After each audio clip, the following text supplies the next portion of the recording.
Bonjour à vous tous, on va prendre place et puis bienvenue à cette séance numéro 1 du 16 février. Et puis c'est le fun, c'est la première fois qu'on a autant de monde dans la salle ainsi que les médias, si je ne me trompe pas. Donc, bienvenue à tous. Je me présente Nancy Robichaud, je suis la présidente de la commission. Je suis accompagnée de Madame Belle-Rose, ma collègue ici, et Madame Boileau. Également, Jean-Yves Larougerie, directeur de la division de la culture, des sports, de la culture et de la vie communautaire, je vais quand même le dire correctement. Madame Lépine, chef de la division de la culture, Madame Andréane Ferland, conseillère en loisirs. Ensuite de ça, j'ai Nicolas Vanas, chef de la division des sports, qui est au téléphone, pour ne pas le dire. Madame Josiane Caron, c'est la secrétaire de la direction ici du SSCVC. Et puis, Prisca Gilbert, coordonnatrice au soutien en arrière. Exceptionnellement, on a Monsieur Steve Roy, qui est ici. Et de l'autre côté, nous avons Mme Cyrielle Ferry, conseillère principale de la direction générale, Mme Guylaine Boutin, direction adjointe, si je ne me trompe pas, c'est le bon terme, hein? Oui, c'est ça. Donc, nous avons aussi Madame Nathalie Malo, chef de la section des bibliothèques.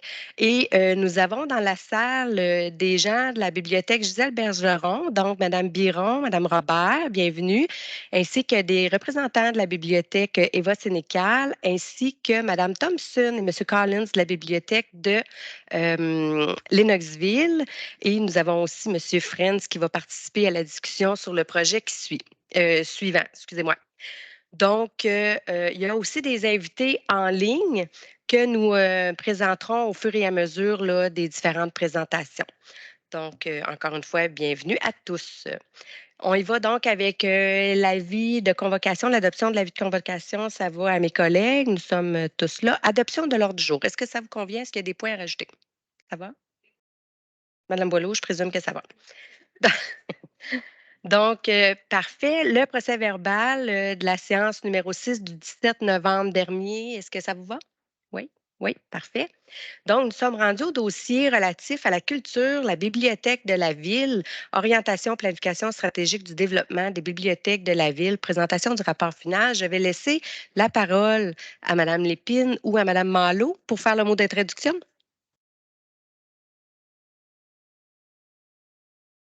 Bonjour.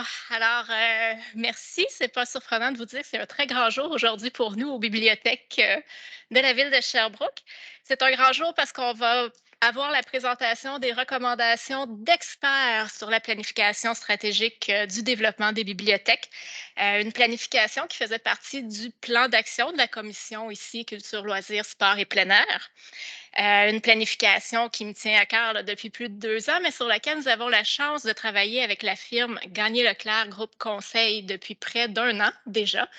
Ça vous a été présenté là, en commission le 19 mai dernier 2022 pour le projet et encore à la commission du 15 septembre pour vraiment l'état de situation que la firme avait fait, le rapport d'étape qui était préliminaire à aujourd'hui. Et aujourd'hui, on s'en va vraiment là, vers les solutions, vers le plan stratégique. Donc, on est très contents. C'est très mobilisant pour nous aux bibliothèques. Comme vous l'avez nommé, on a des représentants là, des bibliothèques autonomes Brompton et Lennoxville. Et on a aussi là, Jean-François Nadeau, coordonnateur aux bibliothèques, Simon Bouchard-Chabot, commis administratif, Sophie Duquette, bibliothécaire, et Marie-Ève Cloutier, bibliothécaire et coordonnatrice aux bibliothèques. Donc, je vous salue. Et plan pour lequel aussi on se prépare parce que toutes les étapes qu'on a faites dans les 2 dernières années sont préalables à ce qu'on va présenter aujourd'hui. Et c'est un plan peut-être ambitieux. Nous verrons les recommandations de M. Leclerc, mais ça se veut réaliste, ça se veut planifié, organisé. Et surtout, c'est que ça va répondre aux besoins spécifiques de la ville de Sherbrooke. Donc, c'est vraiment ça l'idée, c'est de venir répondre à la présentation du 15 septembre dernier. Donc, pas une finalité aujourd'hui, mais je le vois vraiment comme une toute première étape pour les 10 prochaines années à venir. Et puis, c'est un outil aussi, on le rappelle, on a besoin de ce plan de stratégique de développement-là pour pouvoir pour pouvoir demander éventuellement des demandes de subventions, déposer des demandes de subventions au ministère de la Culture et des Communications. Donc, c'était aussi une partie très importante et une partie qui va nous permettre d'actualiser notre vision des bibliothèques, d'avoir une meilleure équité de services sur l'ensemble du territoire et une plus grande accessibilité pour tous. Donc, j'invite là Monsieur André Leclerc, qui est accompagné de Malie Aubin-Sali, architecte, et de Anouk Leblanc-Dominguez, coordonnatrice, donc de la firme Gagné-Leclerc Groupe Conseil, à nous présenter leurs recommandations tant attendues. Bon. Merci. Est-ce que monsieur... Oui, Monsieur Leclerc, Oui, allez-y. oui, bonjour. Ben, écoutez, aujourd'hui, on est très heureux de vous présenter le plan de développement de la bibliothèque de Sherbrooke. Est-ce que vous entendez bien? D'accord. En fait, ce plan, comme Nathalie l'a mentionné, c'est le fruit de presque une année de travail et de collaboration. Donc, c'est le fruit de presque une année de travail et de collaboration entre notre équipe et celle de la bibliothèque de Sherbrooke. Dans un premier temps, je voudrais remercier Mme Malo et son équipe pour leur collaboration active tout au long de ce projet-là. Et aussi, merci chaleureux à Mme Lépine et à M. Larougerie pour leur engagement à la réalisation de ce projet-là. Le 15 septembre dernier, on vous a présenté un rapport d'étape. Dans ce rapport d'étape-là, on avait identifié les principaux enjeux des bibliothèques de Sherbrooke et les principales tendances qu'on observe dans le milieu des bibliothèques publiques, les tendances qui nous inspirent. On va passer très rapidement sur cette section-là du rapport pour aller à l'essentiel qui est le plan de développement. Et on m'a informé aussi que vous avez tous lu le rapport attentivement, que vous aviez beaucoup de questions. Donc, ça témoigne de votre intérêt pour le dossier. Je vais aller encore plus rapidement dans la présentation pour vous laisser le plus de temps possible pour que vous puissiez poser toutes les questions que vous avez. Donc, je vais partager mon écran.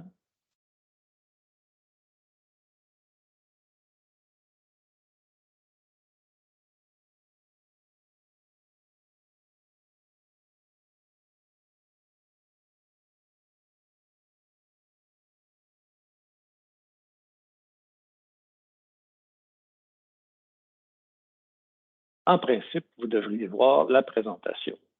Oui, on le voit en gros plan. D'accord. Merci.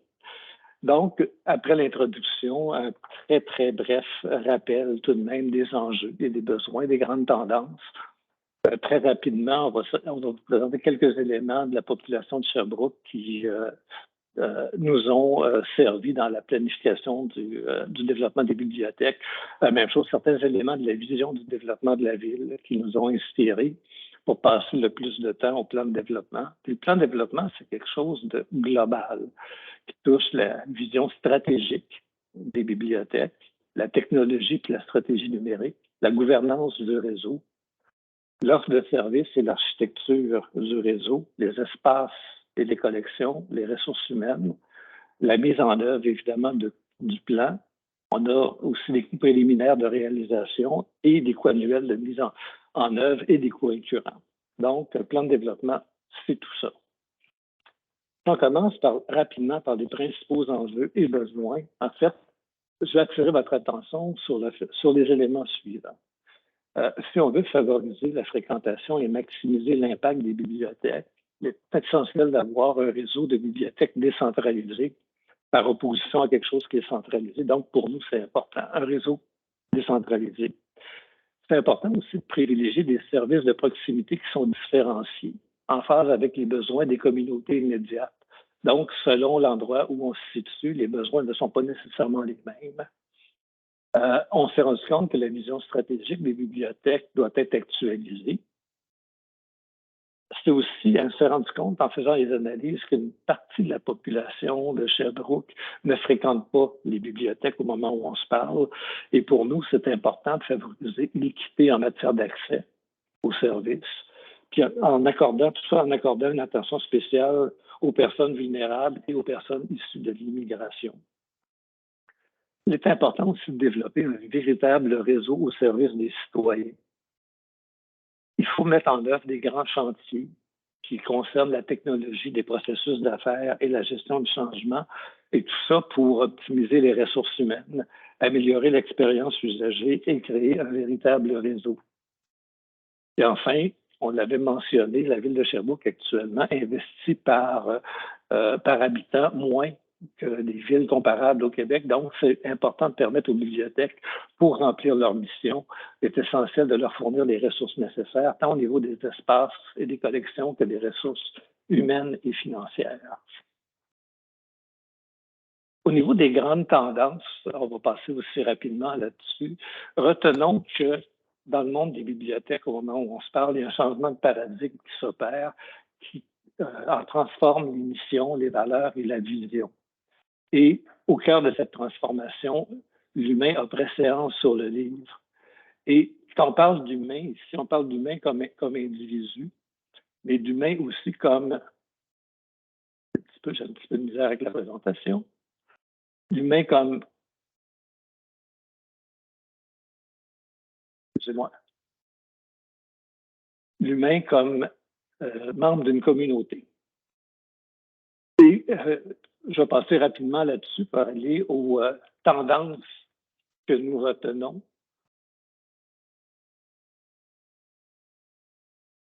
Donc, il y a 7 grandes tendances qu'on retient. Donc, au cœur des tendances, évidemment, cette idée-là de bibliothèque troisième lieu, un milieu de vie.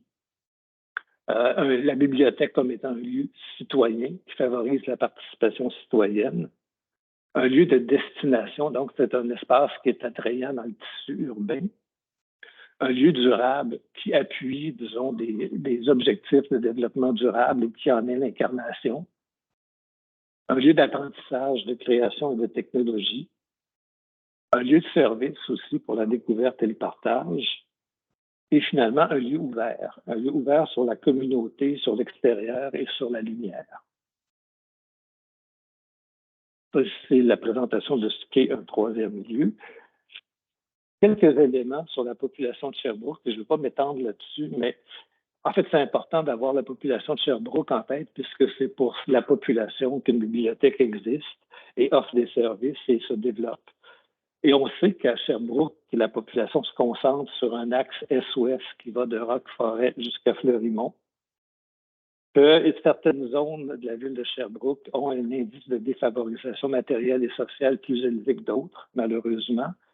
Et comme un plan de développement, c'est quelque chose qui se développe à long terme, on a fait le choix de prendre la population de Sherbrooke, ce qui est prévu en 2036 par l'Institut de la statistique du Québec, c'est-à-dire une population de 198 000 habitants. Donc, ce qu'on propose va répondre à une population de 198 000 habitants.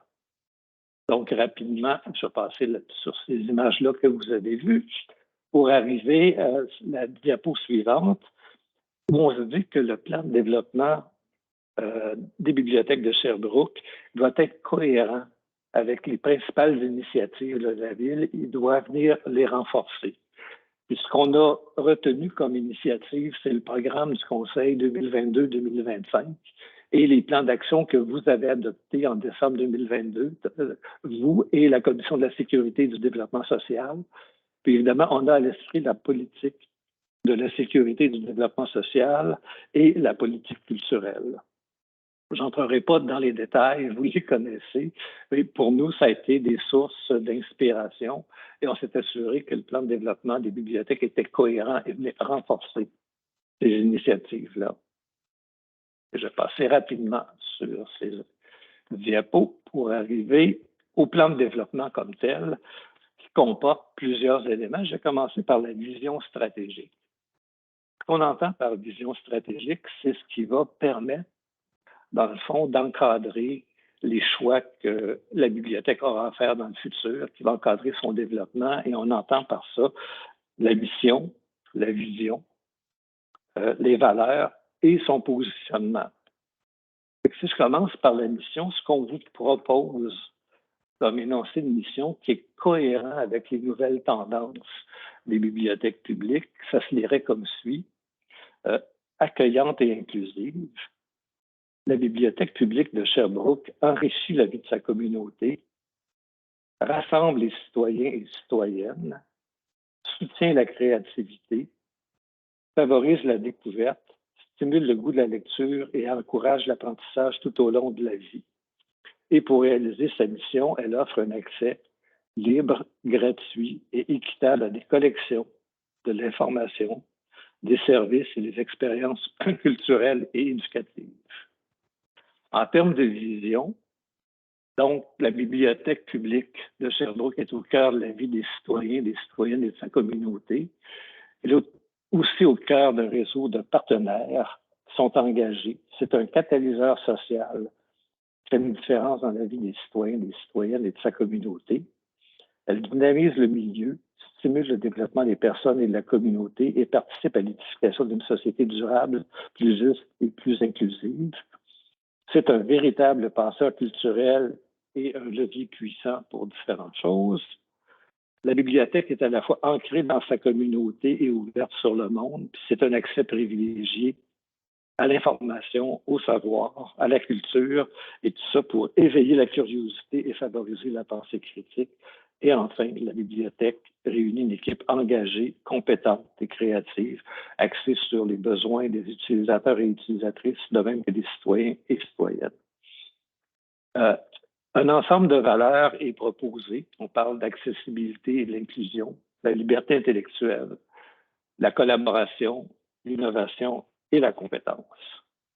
Enfin, en termes de positionnement, ce qui est important pour nous, c'est de voir la bibliothèque comme étant une institution culturelle phare.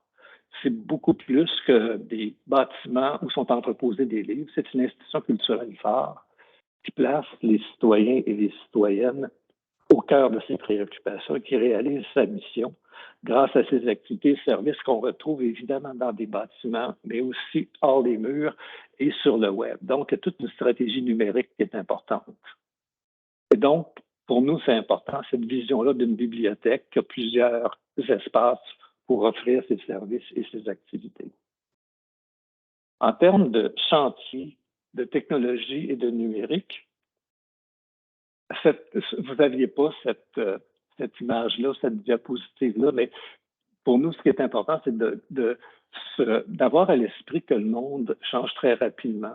Depuis une vingtaine d'années, des fois, on est habitué de vivre avec tous nos appareils technologiques, on a l'impression que ça fait partie de nos vies, mais quand on regarde, il y a une vingtaine d'années, par exemple, seulement 3% de la population adulte avait fait au moins un achat en ligne par année. Aujourd'hui, c'est plus de 80% de la population adulte qui utilise le commerce électronique. Et on voit dans la partie du bas la naissance des principales plateformes qui viennent colorer notre vie aujourd'hui. Puis on ajoute au cours des dernières années l'impact de la COVID-19 sur le télétravail, qui a une influence importante sur évidemment nos façons de consommer, nos façons de nous informer. Et plus récemment, dans tout ce qui est intelligence artificielle, qui va avoir un impact majeur sur nos vies. Donc, c'est important d'avoir ça à l'esprit quand on regarde le plan de développement des bibliothèques. Ça nous a amené à privilégier 3 grands chantiers. Puis on vous a donné dans le document certaines définitions de base au niveau de certaines technologies importantes comme en anglais, si vous me permettez l'anglicisme, le Radio Frequency Identification, donc RFID, le système d'information de gestion des bibliothèques et la stratégie numérique.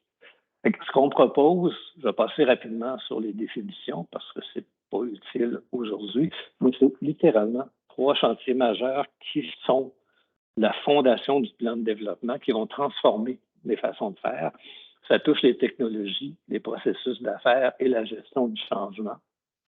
Et on a donc 2 éléments technologiques, le RFID et le système de gestion et d'information des bibliothèques et une stratégie numérique. Ces 3 chantiers-là, ensemble, vont nous permettre de faire 3 choses, d'optimiser les ressources humaines, donc les utiliser avec ce que j'appellerais une plus grande plus-value, donc réduire un peu le travail mécanique et clérical pour avoir plus de services à la population, améliorer l'expérience usagée et finalement créer un véritable réseau de bibliothèques. Au chapitre de la gouvernance du réseau, bon, vous connaissez la gouvernance actuelle du réseau où on a 5 bibliothèques. 3 bibliothèques relèvent de la ville de Sherbrooke et il y a 2 bibliothèques autonomes, Lennoxville et Gisèle-Bergeron, qui sont reliées à la ville par contrat de service et qui sont affiliées au réseau Biblio. On a constaté que ça posait certains types de problèmes pour certains citoyens de Sherbrooke, entre autres un abonné, par exemple, à une bibliothèque autonome peut emprunter des livres auprès d'une bibliothèque municipale, mais ça prend une deuxième carte d'abonné. Et l'inverse, la réciproque est vraie. Et il faut rapporter les livres là où on l'a emprunté. On ne peut pas rapporter un livre qu'on a emprunté à Eva Sénécal, par exemple, à Lénoxville, même si on habite à côté de la bibliothèque. Fait que nous, on a analysé différents scénarios de gouvernance, mais je ne vous cacherai pas qu'au Québec, dans le milieu des bibliothèques publiques, la très grande majorité des bibliothèques publiques font partie du périmètre municipal, donc ce sont des instances municipales. À Sherbrooke, c'est un peu une situation qui est, je dirais, particulière. Mais quand on a analysé les différents scénarios, une des choses qu'on a constatées, c'est que l'implication des communautés dans leur bibliothèque devait être valorisée. Donc, ce que nous, on recommande, c'est de maintenir le statut des bibliothèques autonomes telles qu'elles sont actuellement pour les bibliothèques de Lénoxville et Gisèle Bergeron, mais pour régler certains problèmes, je dirais, techniques, de les affilier au réseau des bibliothèques municipales plutôt qu'au réseau biblio de l'Estrie. Donc, ça permettrait de régler, disons, certains problèmes. Donc, les citoyens de Sherbrooke n'auraient qu'une carte d'abonné pour emprunter les livres qui viennent de l'ensemble des bibliothèques, pourraient les retourner là où ils le souhaitent. Donc, ça serait plus fluide sur le plan opérationnel pour l'ensemble des citoyens. Et pour faciliter ce changement de structure de gouvernance, on recommande à la Ville, au moment approprié, de former des comités de transition avec chacune des bibliothèques autonomes pour identifier les enjeux spécifiques qui vont se poser, d'élaborer des solutions qui sont propres à chacune des situations qui sont envisagées. Donc, ce qu'on aurait comme structure de gouvernance, c'est toujours la même chose, 2 bibliothèques autonomes qui sont reliées à la Ville par contrat de service, mais l'affiliation se ferait auprès des bibliothèques municipales plutôt qu'auprès du réseau biblio. En termes d'architecture de service, maintenant, au niveau de l'offre de service et de l'architecture du réseau, ce qui est important d'avoir à l'esprit, c'est une hiérarchisation de services un peu à l'image des poupées russes. Ce qu'on vous propose, c'est 4 niveaux de service sur le territoire, mais des niveaux de service qui s'imbriquent les uns dans les autres. Considérons qu'un niveau de service comprend tous les services du ou des niveaux inférieurs, plus les services qui lui sont propres. Puis la façon dont on a conçu les niveaux de service ou l'offre de service, c'est que les services de base, comme le prêt de livres, sont le plus à proximité des citoyens, alors que certains services plus spécialisés, comme certaines salles de conférence, certaines activités, sont concentrées dans les bibliothèques locales ou la centrale. Donc, on a utilisé ce principe-là pour hiérarchiser l'offre de service. Et ce qu'on retrouve, c'est 4 niveaux de service.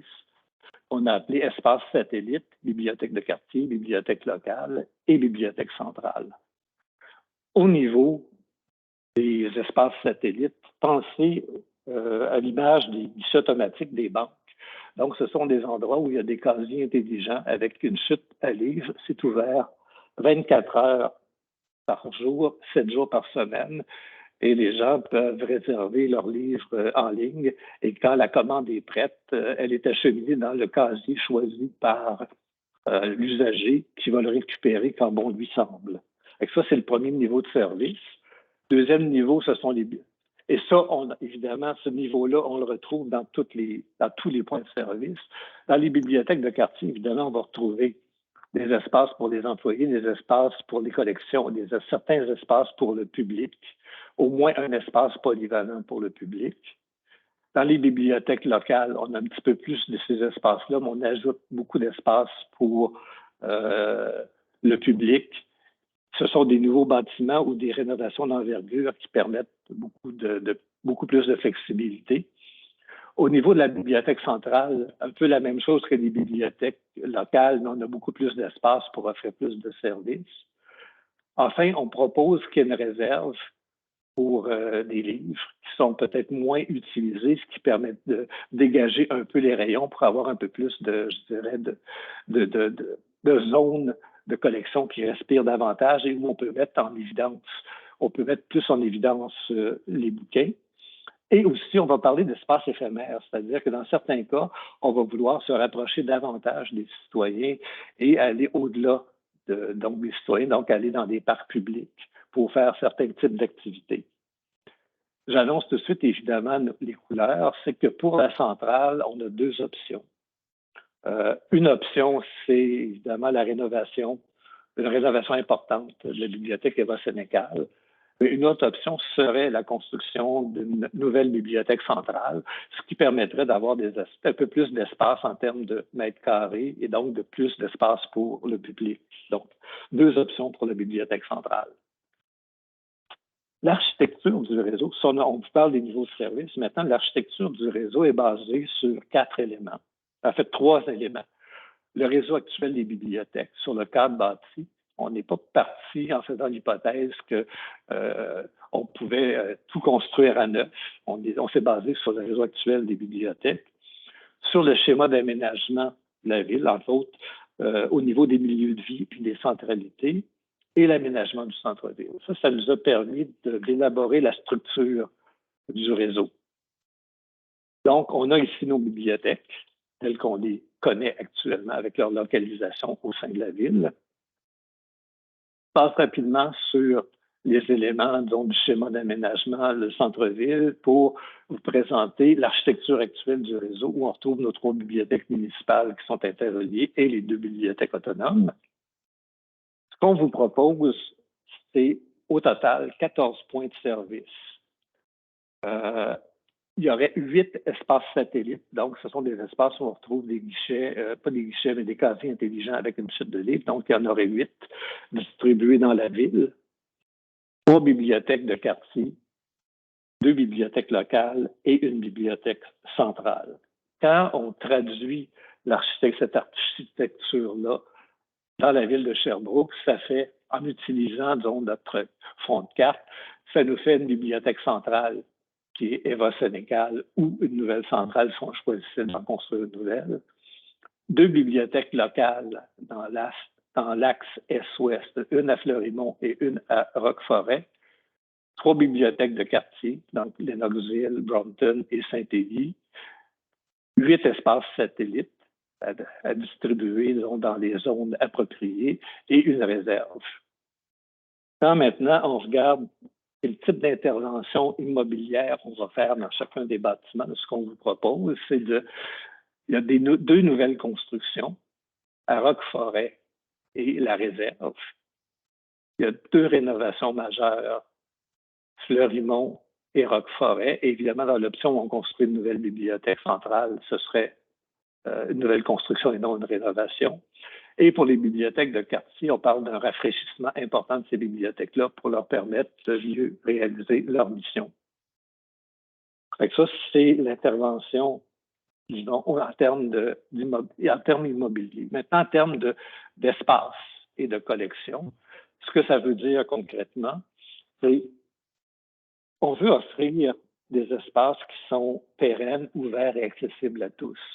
Et pour nous, chaque bibliothèque est d'abord et avant tout un lieu citoyen qui dédie la majeure partie ou une grande partie de sa superficie à des espaces pour le public, des espaces qui sont variés, flexibles, de façon à favoriser leur appropriation. Puis on a distingué 4 grandes catégories d'usage, des espaces dédiés au public, des espaces pour la collection, des espaces pour le personnel et des espaces complémentaires. Concrètement, actuellement, à Sherbrooke, vous avez, en termes d'espace, 4 542 mètres carrés et 348 000 livres.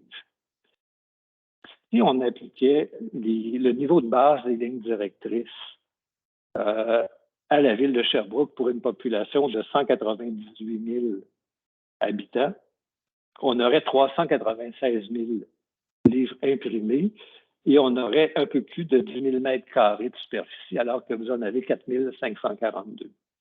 Ce qu'on vous propose dans le plan de développement en termes de mètres carrés, c'est de passer à 8 826 et de passer à 396 000 livres. Ça voudrait dire qu'on ajoute au total 4 284 mètres carrés, donc on double quasiment la superficie. Mais là où il y a le plus d'augmentation, c'est les espaces pour le public, où on passe de 776 mètres à 1934 mètres. On accroît aussi les espaces pour les collections et les espaces pour les employés. Concrètement, quand on regarde pour chacune des bibliothèques, ce qu'on retrouve, c'est que les bibliothèques de quartier, évidemment, ont à peu près la même superficie parce qu'elles sont difficiles à agrandir. Les deux bibliothèques locales ont 1500 mètres carrés chacune. Et la bibliothèque centrale, dans la mesure où c'est la rénovation des Sénécal, on est à 3600 mètres carrés. Et si c'est une centrale, on passe à 5000 mètres carrés. Donc ça, c'est en termes d'espace. Puis en termes de collection, on passe de 348 000 à 396 000 livres. Maintenant, ça veut dire quoi quand on regarde en termes d'utilisation d'espace? Ça, c'est la situation actuelle où on a 17 des espaces qui sont dédiés au public. Et dans le plan de développement, évidemment, on double la superficie, puis on augmente le pourcentage dédié au public. Donc, on passe à 37,7 On diminue l'espace pour les collections en pourcentage de 55 à 45 mais on ajoute tout de même 1400 mètres carrés pour les collections. Et si on avait une nouvelle bibliothèque centrale, donc on rajoute à peu près 1500 mètres carrés de plus, c'est surtout des espaces publics qui sont rajoutés à ce moment-là. On a quelques images, je vais passer rapidement sur la situation actuelle, les images d'Eva Sénécal. On a ici un exemple de rayonnage d'une nouvelle bibliothèque où c'est beaucoup plus aéré et beaucoup plus invitant, des espaces de travail. On peut y aménager des coins exposition, surtout s'il y a une nouvelle bibliothèque centrale, on a de l'espace pour aménager une section pour des expositions. À la bibliothèque centrale, pour nous, une des choses qui est importante, c'est d'y aménager, par exemple, un Fab Lab pour permettre aux gens d'approprier des nouvelles technologies, que ce soit impression 3D ou d'autres types de technologies. Beaucoup de lieux de rencontre, que ce soit des lieux ouverts ou des salles de rencontre où les gens peuvent travailler, étudier, échanger. Ça, c'est important. Ça fait partie donc de cette bibliothèque troisième lieu. Des espaces où les rencontres intergénérationnelles sont favorisées. Ici, j'ai un exemple de casier intelligent. Ça peut paraître un peu ésotérique, mais c'est uniquement des casiers qui sont installés. Ça peut être à l'extérieur ou en intérieur. L'idée, c'est qu'après avoir réservé des livres sur le site Internet de la bibliothèque, quand la commande est prête, elle est acheminée au casier choisi par l'usager. Et quand c'est prêt, l'usager reçoit soit un texto ou un courriel lui indiquant que sa commande est prête et lui donnant un code d'accès pour accéder à son livre. Donc, ça peut être, comme celui-là, c'est un exemple à l'extérieur, mais ça peut être à l'intérieur aussi et ça fonctionne super bien. Et ça permet, entre autres, de minimiser les distances en voiture puisqu'on en prévoit 14 sur l'ensemble du territoire. Donc, ça peut avoir un impact assez intéressant sur les gaz à effet de serre, sur la limitation des gaz à effet de serre.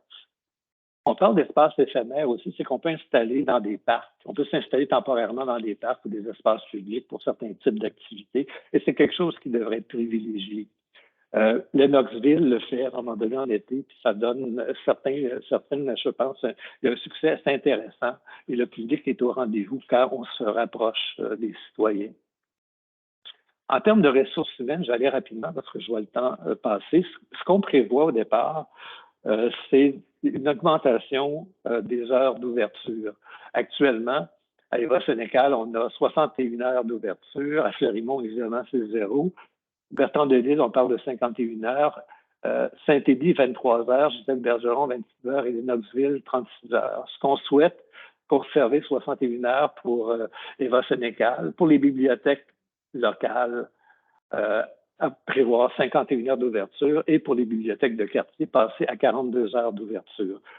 En vous rappelant qu'on a aussi des casiers intelligents distribués sur le territoire qui sont ouverts 24/7 pour les retours de livres et pour les prêts de livres. Donc, en termes de ressources humaines, actuellement, on a 48 employés à temps plein. pour la bibliothèque. Si on appliquait le niveau de base des lignes directrices pour une population de 198 000 habitants, on devrait passer à près de 80 employés, donc c'est une trentaine de plus. Dans notre plan, avec les heures d'ouverture, la première chose, c'est d'avoir suffisamment de personnel clérical pour couvrir les heures d'ouverture. Donc, on rajoute 17 commis et aides bibliothécaires. On rajoute aussi des techniciens pour renforcer la fonction soit de documentation, d'acquisition de services techniques, mais aussi d'animation un peu partout. On rajoute des bibliothécaires parce qu'il y a un manque important de bibliothécaires et un peu d'encadrement. Donc, dans notre plan de développement, on propose l'ajout de 32 personnes pour passer à 81,3 équivalents temps complet. Ça, c'est dans notre scénario où on rénove Eva Sénécal. Si on construisait une nouvelle centrale, on a plus d'espace public, plus d'espace pour l'animation, on ajoute certains postes à ce moment-là. Donc, on en ajoute 5 de plus dans l'option nouvelle bibliothèque centrale. Au niveau de la mise en œuvre, évidemment, un plan de cette envergure-là va être mis en œuvre sur une longue période, donc on parle d'une dizaine d'années. Mais évidemment, 2023, c'est une année pour nous d'approbation, de choix et de décision. La première étape, c'est une étape de planification générale et de préparation. On a 3 ans. 3 ans essentiellement où on planifie les travaux de réalisation des bibliothèques, donc rénovation et construction, mais 3 ans aussi où on réalise nos grands chantiers, RFID, SIGB et stratégie numérique pour donc créer la fondation de notre plan de développement. Par la suite, au niveau de la réalisation des projets de construction, ce petit symbole-là représente les dates, disons, prévues d'inauguration. On commencerait par les espaces satellites pour tout de suite privilégier le service aux citoyens. Donc, à la fin de 2026, l'inauguration de nos espaces satellites. À la fin de 2027, l'inauguration de Fleurimont. Après ça, l'intervention au niveau des bibliothèques de quartier en 2028. Roqueforêt et la réserve en 2030 et on termine avec la rénovation d'Eva Sénécal, puisqu'il faut que le reste soit complété avant de pouvoir rénover Eva Sénécal, parce qu'on devrait la fermer pendant à peu près 1 an et demi, donc il faut que le reste soit déployé avant. Donc, c'est notre stratégie de mise en œuvre. Je vous passe les détails ici pour arriver au niveau des coûts préliminaires. Donc, pour réaliser ce plan-là, au niveau des immobilisations, on parle d'un budget global de 60,6 millions de dollars. On a à peu près 40 millions pour les travaux en tant que tels, que ce soit de la rénovation ou des nouvelles constructions. Et cette estimation-là est basée sur, évidemment, les superficies qu'on a à couvrir et sur des coûts unitaires qui sont basés sur des exemples récents de projets réalisés. Donc, on a 40 millions de réalisation de travaux. À ça s'ajoute 1% pour des œuvres d'art, des frais généraux d'administration et profit pour l'entrepreneur, une indexation de 5,24 des contingences de construction de 10 10 pour le mobilier et les équipements. Et enfin, l'impact net des taxes, puisque pour tel bâtiment, la Ville paye des taxes, mais en récupère une partie. Donc, aux 40 millions, on ajoute une vingtaine de millions pour ces éléments-là et on arrive à 60 millions de dollars. Ces coûts-là ne tiennent pas compte, par exemple, de l'achat du terrain pour les nouvelles constructions. Pour Eva Sénécal, évidemment, les coûts de rénovation, c'est pour les superficies. Donc, c'est une rénovation de l'interne et non pas de la coquille extérieure. Puis pour ce qui est de Fleurimont, l'église dont la ville est propriétaire fait à peu près 3000 mètres carrés, d'où les coûts qu'on a indiqués ici, c'est la rénovation de la portion bibliothèque qui est à peu près la moitié de la superficie de Fleurimont. Et évidemment, avec ce programme-là, évidemment, la Ville pourrait être admissible au programme d'aide aux immobilisations du ministère de la Culture qui permet d'obtenir des subventions qui peuvent aller jusqu'à 50 du coût des dépenses admissibles d'un projet. Donc, il y aurait une possibilité d'aller chercher des subventions auprès du ministère de la Culture et des Communications du Québec. Donc, on choisissait de construire une nouvelle bibliothèque centrale. Évidemment, les coûts construction serait beaucoup plus élevé parce qu'on a plus de superficie. On est à 5 000 mètres carrés au lieu de 3 948, au lieu de 3 633 mètres carrés, et les coûts de construction d'une construction neuve sont beaucoup plus élevés que les coûts de rénovation. Donc, la facture passerait à 98 millions. Évidemment, si on construisait cette nouvelle bibliothèque centrale dans le centre-ville, ça permettrait de libérer Eva Sénécal qui pourrait être utilisée par la ville pour d'autres besoins. Ça permettrait donc de réduire un peu le coût net d'une nouvelle bibliothèque centrale. Maintenant, en termes d'échéancier des déboursés, ce que vous voyez, c'est qu'on a les déboursés annuels sur la dizaine d'années du plan de développement. Puis, si on a une nouvelle bibliothèque centrale, c'est juste à compter des 4 dernières années. Évidemment qu'il y a une différence dans les déboursés. Au début, c'est les mêmes déboursés puisqu'on fait les mêmes projets. Maintenant, en termes de coûts annuels de mise en œuvre, on a distingué la mise en œuvre initiale des coûts récurrents. On a au niveau de la mise en œuvre, au niveau de la planification, on a besoin de 3 chargés de projet. On va avoir énormément de projets à gérer, énormément de chantiers à mettre en œuvre. Donc, on a ajouté 3 personnes à temps plein pour coordonner les projets et un budget d'environ 1 million de dollars pour réaliser l'ensemble des chantiers qui sont là. Par la suite, pour les coûts récurrents, on a tenu compte, par exemple, ce sont des coûts récurrents additionnels par rapport à la situation actuelle. Au niveau des ressources humaines, on a utilisé les grilles salariales et les classifications actuelles du personnel et on a mis, par exemple, l'entrée des ressources humaines au fur et à mesure que le plan se développe, se déploie. Donc, en 2027, on aurait 815 000 $ de plus.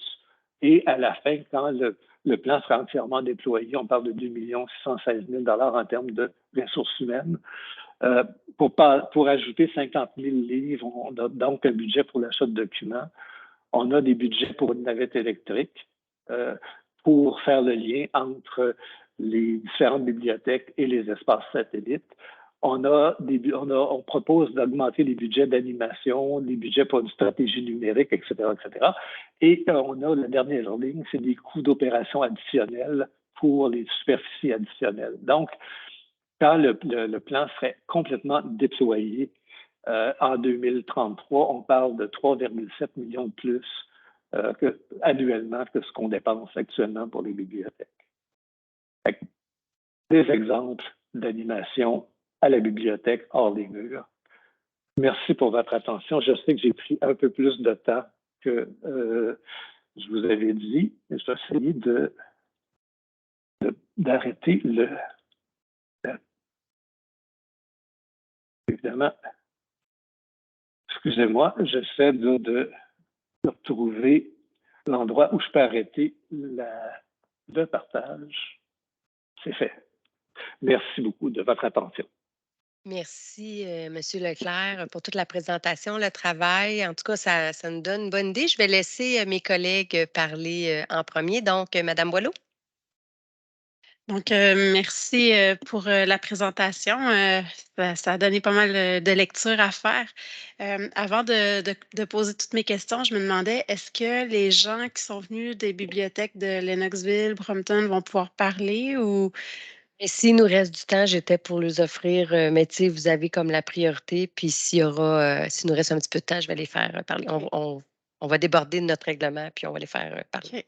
Parce que j'ai pas parlé aux gens de Lennoxville, mais à Brompton, je l'avais rencontré Jacinthe il y a quelques mois. Déjà, on en avait discuté un petit peu de la différence de réseau, mais je commencerai pas par ça, en fait.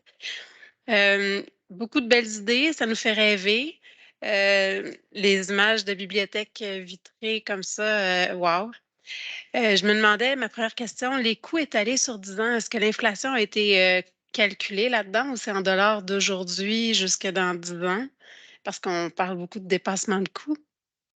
Puis, Excusez-moi.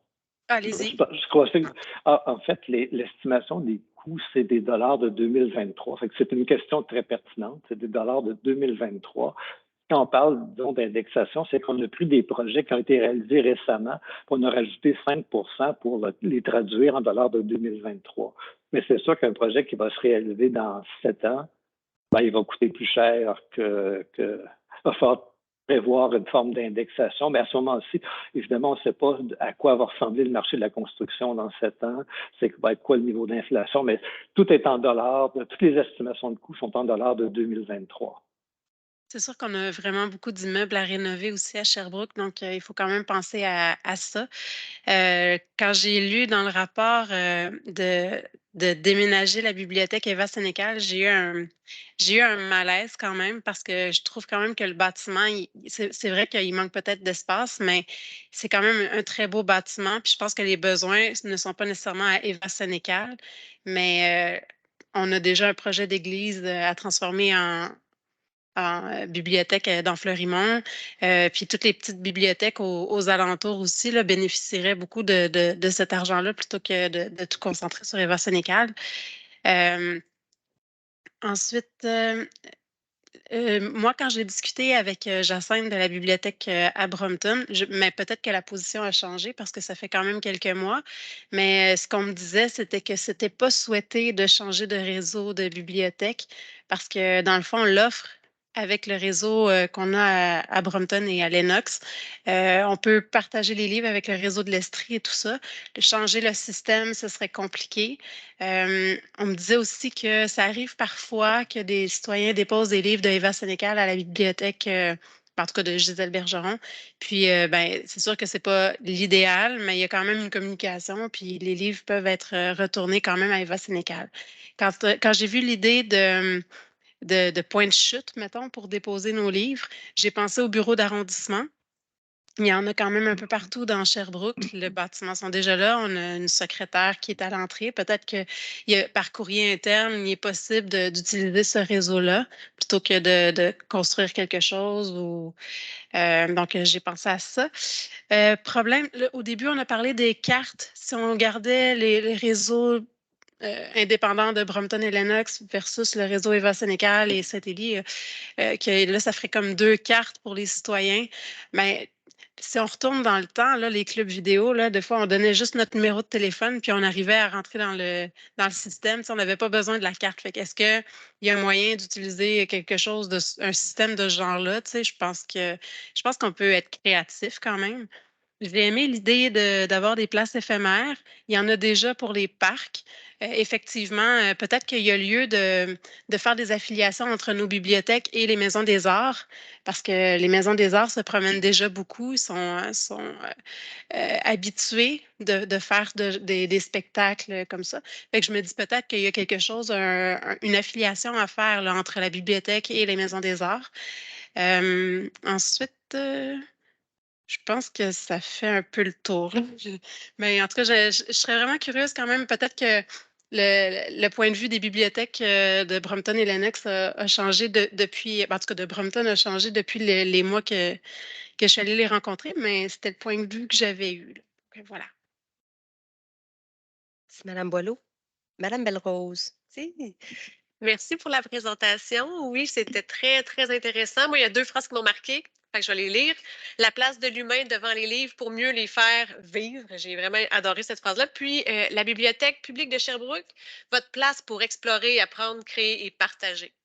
Fait que j'ai trouvé que c'était inspirant. Puis, comme on le voit avec Mme Boileau, hein, ça donne envie, tu sais, ça stimule notre créativité. Ça nous donne d'autres idées de faire des liens avec la culture, avec les arrondissements aussi. Fait que c'est stimulant comme dossier. Il y a beaucoup d'options, il y a des investissements majeurs. Puis là, je me demande, tu sais, quand on regarde tout ça à la lecture, mais comment on va prioriser, faire des choix. Euh, je me demande aussi, c'est quoi les prochaines étapes. Puis je pense qu'on va avoir besoin d'un calendrier de travail. Puis je me demande aussi comment est-ce qu'on va aller consulter la population. Hein, c'est, tu sais, parce que la population, elle a aussi son mot à dire, puis sa couleur à amener. Fait que, tu sais, de voir un peu s'il y aura des consultations publiques, sondages, activités dans les bibliothèques existantes. Je sais pas, moi, quelque chose d'animé.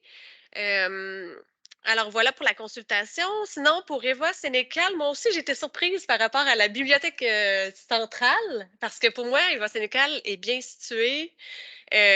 Puis j'ai l'impression aussi qu'il y a de l'espace à optimiser. Tu sais, je regarde l'espace de la place de la cité. On pourrait faire des petits cafés extérieurs, tu sais, les espaces éphémères. On pourrait peut-être en mettre là en attendant, tu sais, parce que je pense que c'est quelque chose qui pourrait être qui pourrait être, je pense qu'on a du mobilier même à la ville de Sherbrooke qu'on pourrait utiliser puis faire dès cet été peut-être. Je lance l'idée. Puis sinon, je me disais, il y a quand même un bâtiment à côté qui est en cours de rénovation. Il y a peut-être des options là, on ne sait pas. C'est ça, à envisager. Sinon, pour la bibliothèque locale de Fleurimont, ce que j'ai aimé à la lecture du rapport, c'est qu'on voit vraiment que le lieu il est bien ciblé.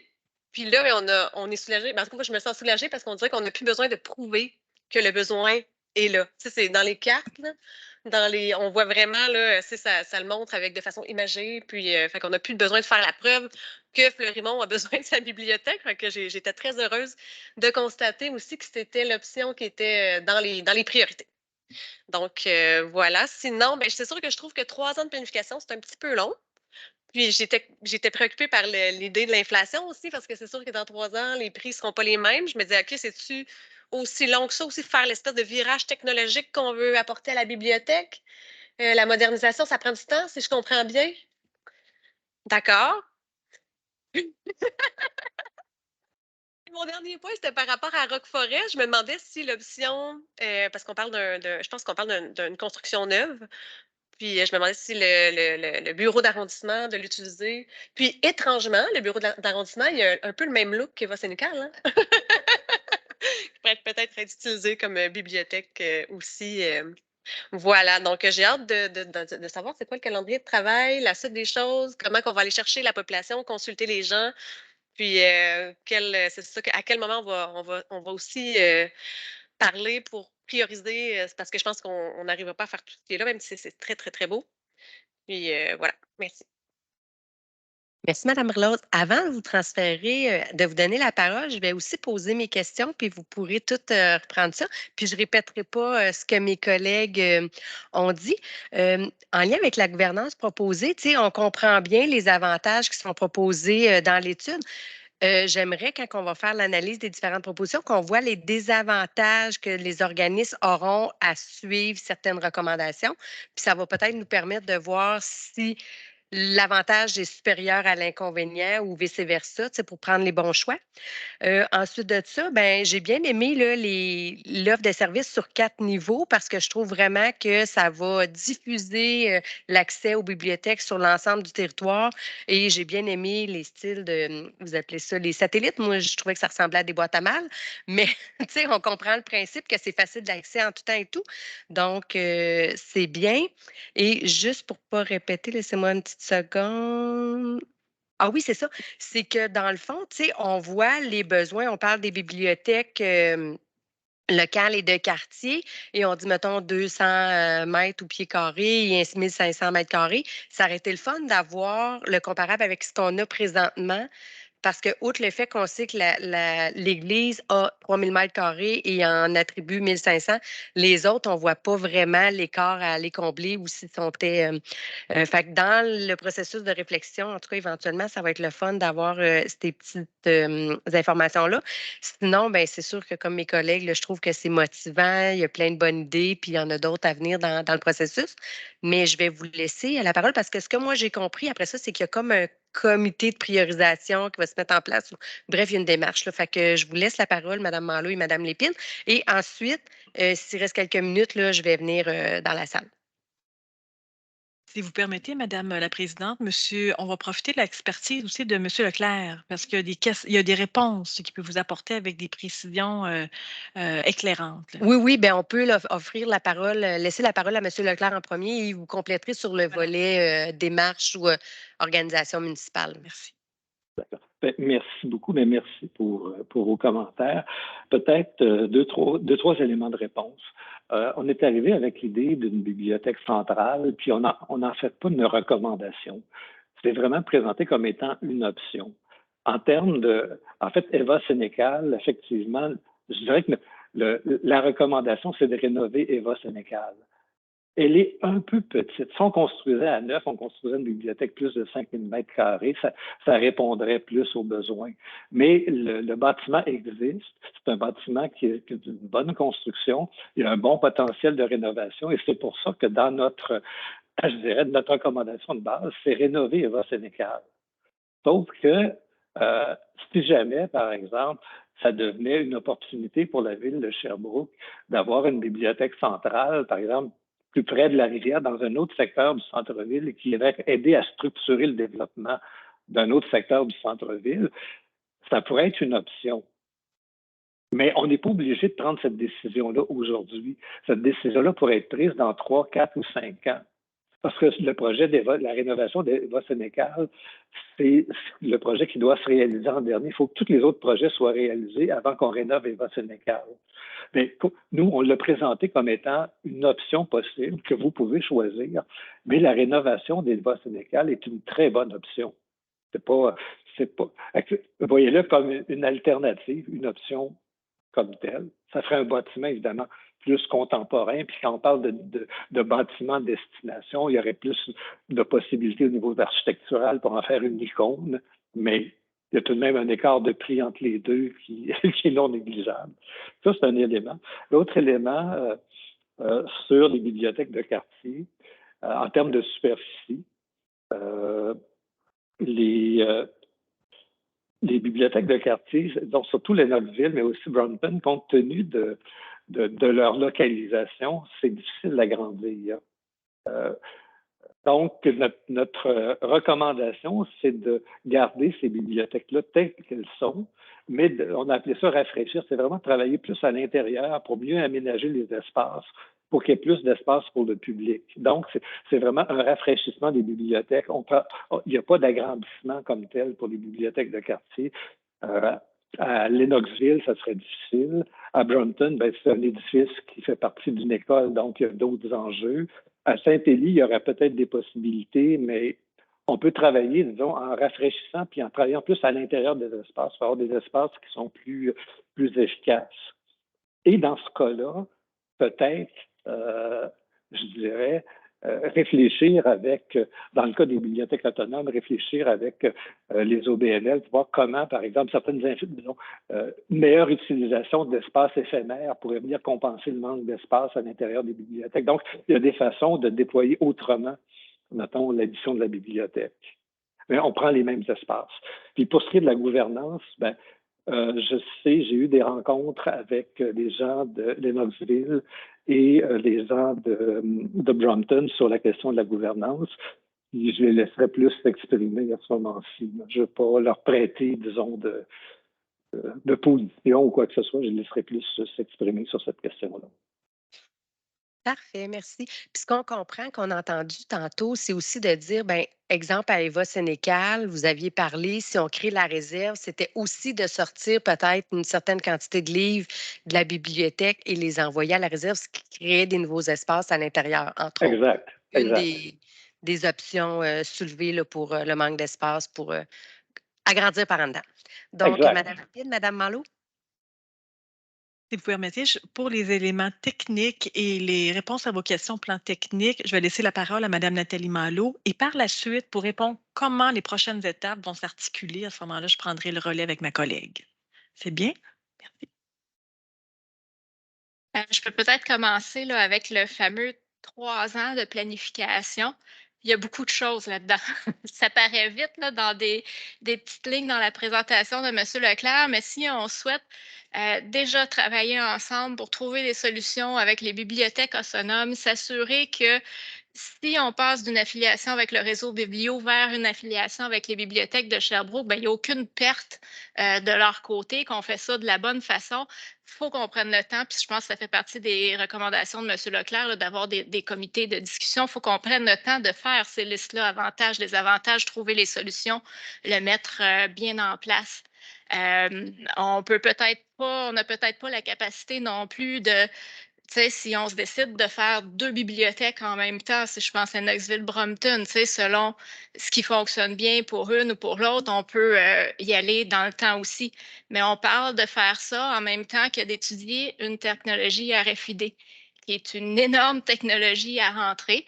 Si on parle de 400 000 livres et autres documents dans les bibliothèques présentement, c'est de mettre des puces sur ces 400 000 livres et autres documents-là, c'est de changer les comptoirs de travail pour la technologie RFID, c'est de changer beaucoup de choses, mais c'est une technologie qui permettrait par la suite de gagner énormément de temps et de main-d'œuvre et vraiment d'attribuer la main-d'œuvre à un réel service à la clientèle plutôt qu'à des tâches clinicales. Mais ça aussi, il faut le réfléchir puis le mettre en place. On parle de si on travaille avec une affiliation certaines affiliations des bibliothèques autonomes, mais tout en gardant leur autonomie, leur indépendance, leur statut, de mettre en place aussi là, à même les bibliothèques, ben, une même carte d'abonnés, des retours dans les différentes chutes, la possibilité de réserver des livres dans l'une ou l'autre des bibliothèques et de les transférer. Ça fait qu'il y a tout un travail de collection à faire aussi en même temps que les technologies. Quand on parle de SIGB, de système de gestion intégré des bibliothèques, bien, présentement, on a 2 systèmes différents. Aux bibliothèques de Sherbrooke, on travaille avec un fournisseur, un système. Le réseau Biblio travaille avec son autre fournisseur, son autre système. C'est ce qui est le frein majeur à pouvoir travailler ensemble présentement, à pouvoir seulement retourner les livres d'un endroit à l'autre. Donc, tout ça aussi doit être réfléchi, considéré une fois qu'on passe à l'action. Ça ne se fait pas du jour au lendemain d'intégrer toutes les collections d'une part ou de l'autre vers un autre système. Puis on parle évidemment de soutenir les employés vers de la formation à un nouveau système. En même temps, on prépare les casiers intelligents. Donc, ça aussi, là, on a un beau travail d'analyse qui a déjà été fait par la firme, des endroits ciblés dans la ville où ce serait pertinent d'avoir de tels espaces satellites. Mais après, il faut se poser les questions, comme vous le suggérez, des bureaux d'arrondissement, autres, il faut trouver ces endroits-là, le planifier.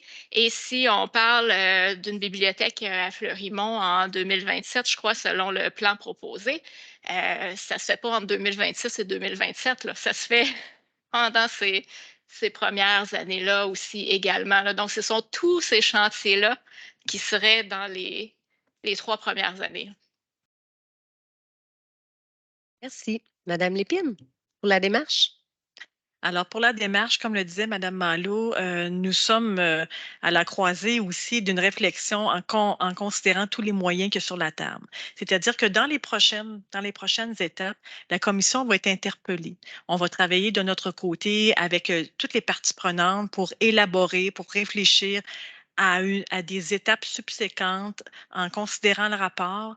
Et les étapes subséquentes, on va être éclairés par plusieurs facteurs, dont celui d'une part de travailler avec nos bibliothèques autonomes, de travailler aussi de concevoir une bibliothèque centralisée, mais de quelle façon, c'est-à-dire par des consultations. Les consultations publiques ne sont pas exclues du tout, du tout. Elles font partie de la stratégie, mais aussi par des moyens, c'est-à-dire au plan même informatique pour les TI, seront-ils en mesure, il faut qu'ils soient en mesure de nous suivre, il faut qu'ils soient en mesure de suivre le développement des futurs projets parce que c'est la colonne vertébrale là, des futurs projets. Tout l'aspect budgétaire. Nous, on doit se tourner vers le ministère de la Culture et des Communications, regarder tous les projets, toutes les dépenses admissibles dans le cadre des étapes subséquentes et évidemment l'aspect budgétaire, l'aspect des ressources humaines. Il y a un aspect aussi on n'a pas abordé et qui figure dans les étapes subséquentes du sommaire décisionnel, c'est l'organigramme.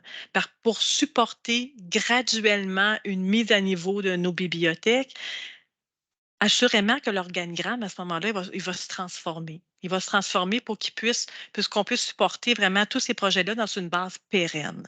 Alors donc, nous allons vraiment se mettre à la table de travail, mais on va entendre les élus. Nous aimerions, c'est par vos orientations, puis c'est par vos discussions qui vont nous éclairer sur nos prochaines étapes et qu'à ce moment-là, on va se repositionner devant la commission et on va amener à ce moment-là une proposition d'étapes subséquentes qui seront des étapes préliminaires qui vont toucher. C'est sûr, au départ, on n'est pas dans les infrastructures parce qu'on a nos collègues des infrastructures, on a des collègues des TI évidemment à discuter, mais les prochaines étapes seront à la lumière de vos orientations, puis on va regarder ce qui est faisable, puis comment bien aussi le répartir sur 10 ans.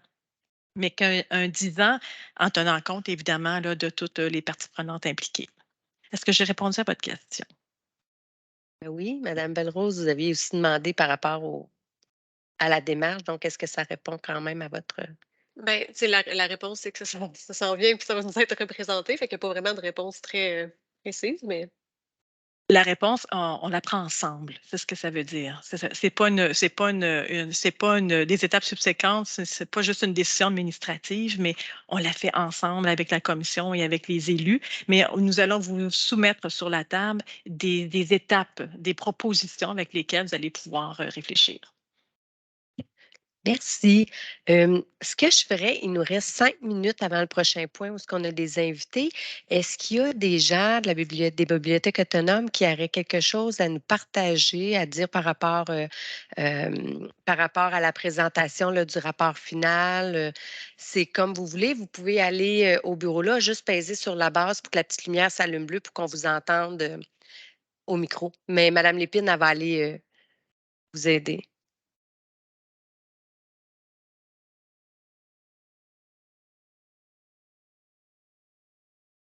Alors, bonjour tout le monde. On m'entendait bien, c'est ça? C'est Hélène Robert. Je suis la présidente du conseil d'administration de la bibliothèque Gisèle Bergeron. Je vais tout simplement identifier que les propos tenus par Catherine Boileau correspondent effectivement à la situation. C'est ce qui se passe actuellement dans notre bibliothèque. C'est ça, c'est pas qu'on est contre la filiation, mais je vais vous dire qu'avec le réseau, actuellement, ça fonctionne très, très bien. On a de la formation gratuite, on a des échanges qui sont intéressants, le roulement des livres, les prêts interbibliothèques, ça va très bien. Donc, c'est sûr que pour l'instant, c'est un système qui va bien. Et j'ai été étonnée quand on a appris que les 2 cartes, c'était un irritant. Est-ce que, parce que là, c'est au nouveau, j'imagine qu'une bibliothèque, un utilisateur de la bibliothèque Rock Forest ne peut pas laisser son livre à Fleurimont, mais pas Fleurimont parce que là, il n'existait pas, mais à Saint-Élie. C'est ça, hein? Je me demande si c'est pas plus ces bibliothèques-là pour qui c'est un irritant que les bibliothèques autonomes. Parce que les gens sont peut-être au courant que nous autres, on est déjà autonomes. Puis, comme je vous dis, moi, ça m'a étonné de savoir que d'avoir 2 cartes était un irritant. C'est peut-être une question. Puis, on a plus dit aussi le fait qu'on puisse conserver notre autonomie, notre dynamisme tel que c'est proposé actuellement. Là, pour nous, c'est un soulagement, un peu de soulagement. Bien, je pense que ça va être dans toutes les discussions aussi, là, comme Mme Lépine disait, là, qu'il y aura pour être sûr que les désavantages soient pris en compte, puis que si les désavantages sont plus grands sur les avantages, je pense que ils vont faire avec, dans le sens qu'ils vont travailler avec vous. Là. Tout ce travail-là ne se fera pas à Sherbrooke, Centrale, Bibliothèque Eversynicale, là, c'est sûr qu'ils vous ont inclus dans l'étude et tout pour qu'on ait un portrait général sur l'ensemble. Donc, je pense qu'ils vont continuer à vouloir travailler avec vous pour voir qu'est-ce qui pourrait être fait ou pas fait peut-être, ou qu'est-ce qui pourrait être modifié. Donc, non, on l'apprécie beaucoup. Merci.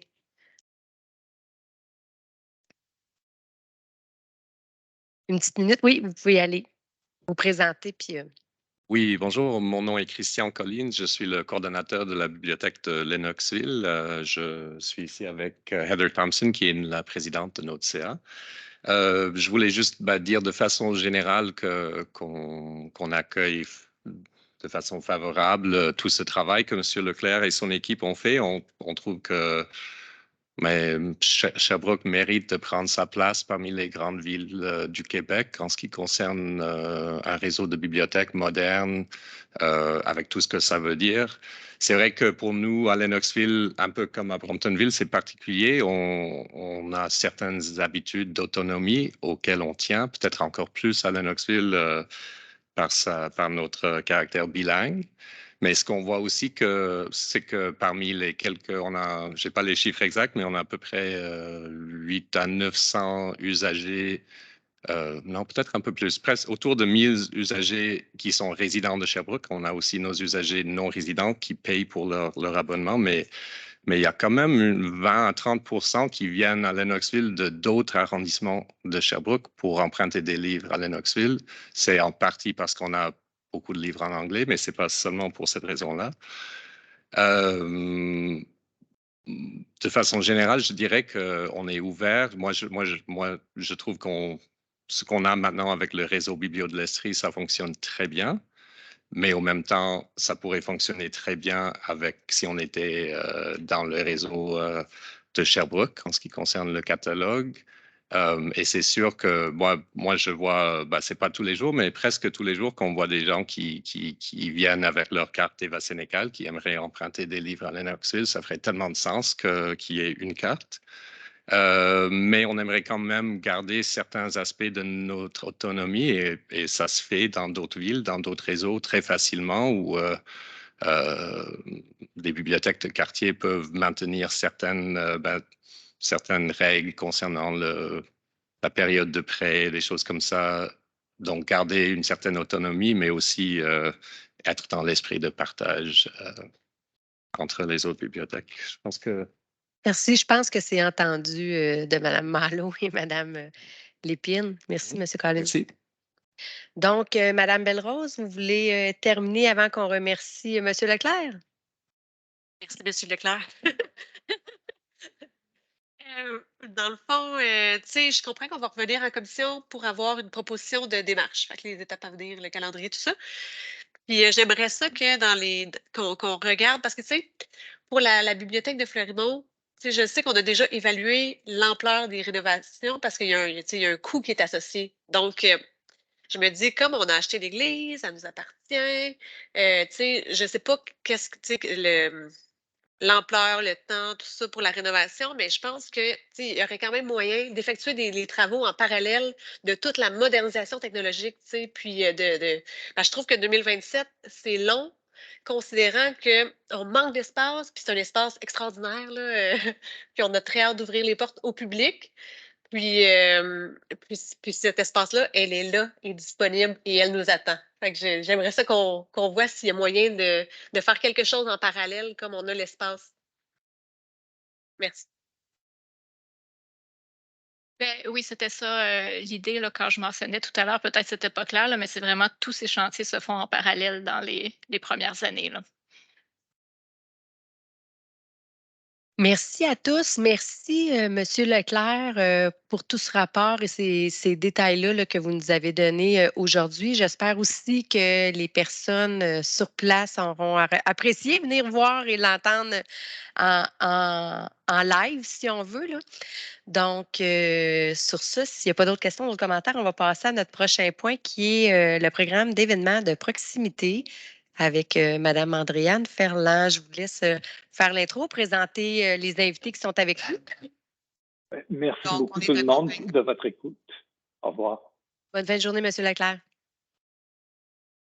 Donc, on est accompagné aujourd'hui de 2 représentants d'organismes, Nadja de l'organisme La Corderie et Franz de la Maison des Jeunes de Brompton. Je pourrais vous laisser la parole tantôt si vous souhaitez vous présenter. En fait, pourquoi on les a invités? C'est parce que suite à la consultation publique du 2 juin dernier, il y a un groupe de travail qui a été mis sur pied pour les événements de proximité et ils en faisaient partie. Donc, je peux peut-être vous céder la parole si vous voulez vous présenter de façon plus précise. Oui, vous pouvez. Attendez. Oui. Moi, c'est Nadja Gay. Oui, c'est ça. Je suis agente de mobilisation pour la Corderie de Sherbrooke. Puis, j'aime beaucoup rassembler tout ça. Puis, la Corderie, c'est un réseau d'échange de services.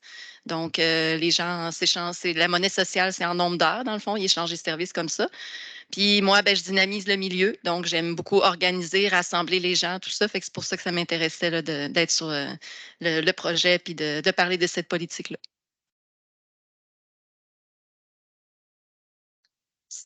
Bonjour. Donc, Franck, coordonnateur de la Place des Jeunes L'Intervalle. J'ai été interpellé par ça parce qu'on participe à beaucoup d'événements à Brompton et nous-mêmes, on est même promoteur là, de 3 événements à Brompton. Donc, voilà, ça me touchait. C'est pour ça que j'ai voulu m'impliquer. Merci. Pour faire juste une petite introduction, dans le fond, c'est que la commission s'est rencontrée le 14 au matin et puis on a travaillé sur beaucoup de commentaires en lien avec les libellés du programme et tout ça. Et on est revenu, entre autres, sur certains critères par rapport au financement, entre autres.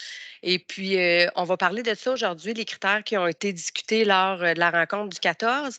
Et ensuite de ça, on va aussi regarder sur quels critères on veut se baser pour faire une équité à travers la ville. Fait que ça va être principalement ces 2 sujets-là qu'on va traiter aujourd'hui.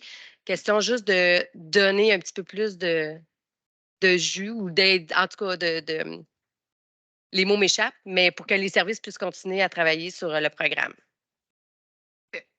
Ce qui a été proposé, dans le fond, hier, vous êtes un petit peu au courant, je vous avais mis au parfum. C'est qu'en fait, là, on avait mis en critère, je peux peut-être vous partager mon écran, là, parce qu'avec un support visuel, c'est plus parlant.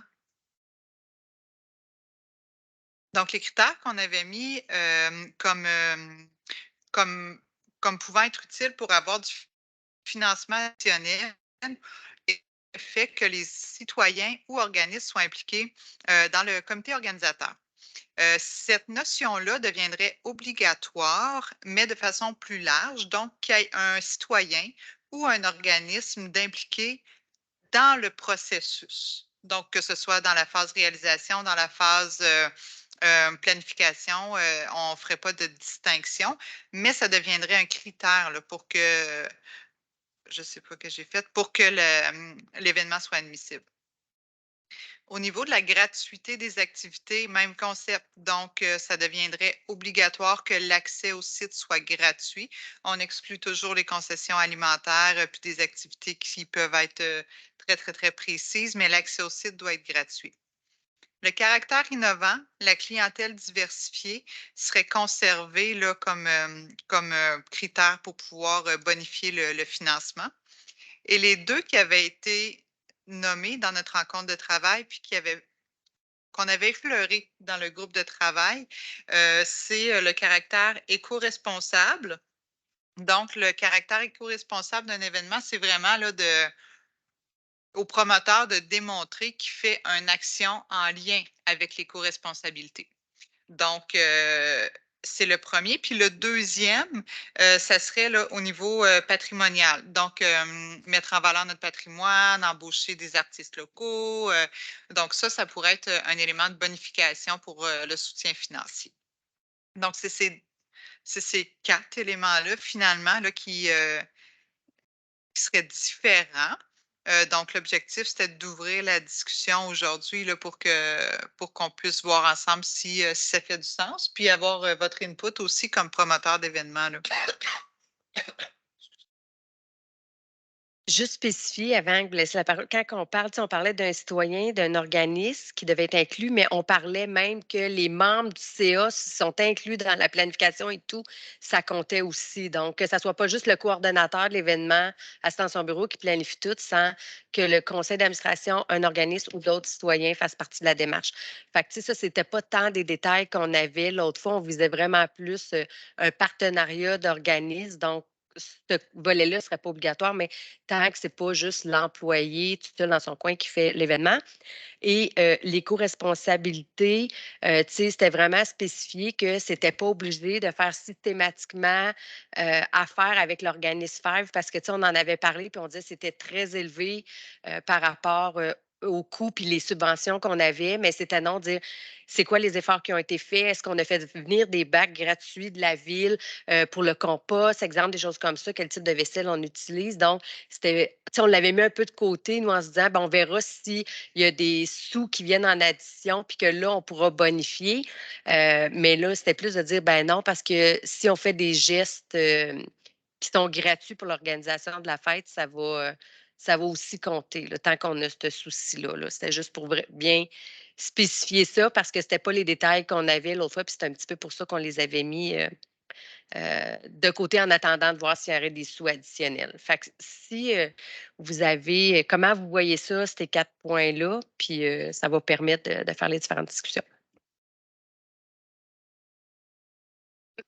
Avez-vous des éléments à mentionner? Oui. Oui, je vais y aller. En fait, il y a certains points que je trouverais importants d'ajouter quand on parle de bonification du financement. Entre autres, au niveau de comme la diversité des clientèles. Je trouve ça dommage que quelquefois, beaucoup d'événements sont consacrés, qu'on ne prend pas en compte, exemple, les adolescents ou les personnes aînées. Je me dis, quand c'est une fête de quartier, quand c'est une fête qui doit se veut rassembleuse, il faut qu'il y ait une préoccupation de la part du promoteur de dire, écoute, comment je fais pour que Jocelyn, 80 ans, vienne, puis Julie, 4 ans, pour quelle place je laisse à ces gens-là. parce qu'on veut que ce soit des éléments rassembleurs. Donc, ça, pour moi, c'était un événement que je voulais, que je tenais là, à rajouter. Là. Ça m'a aidé.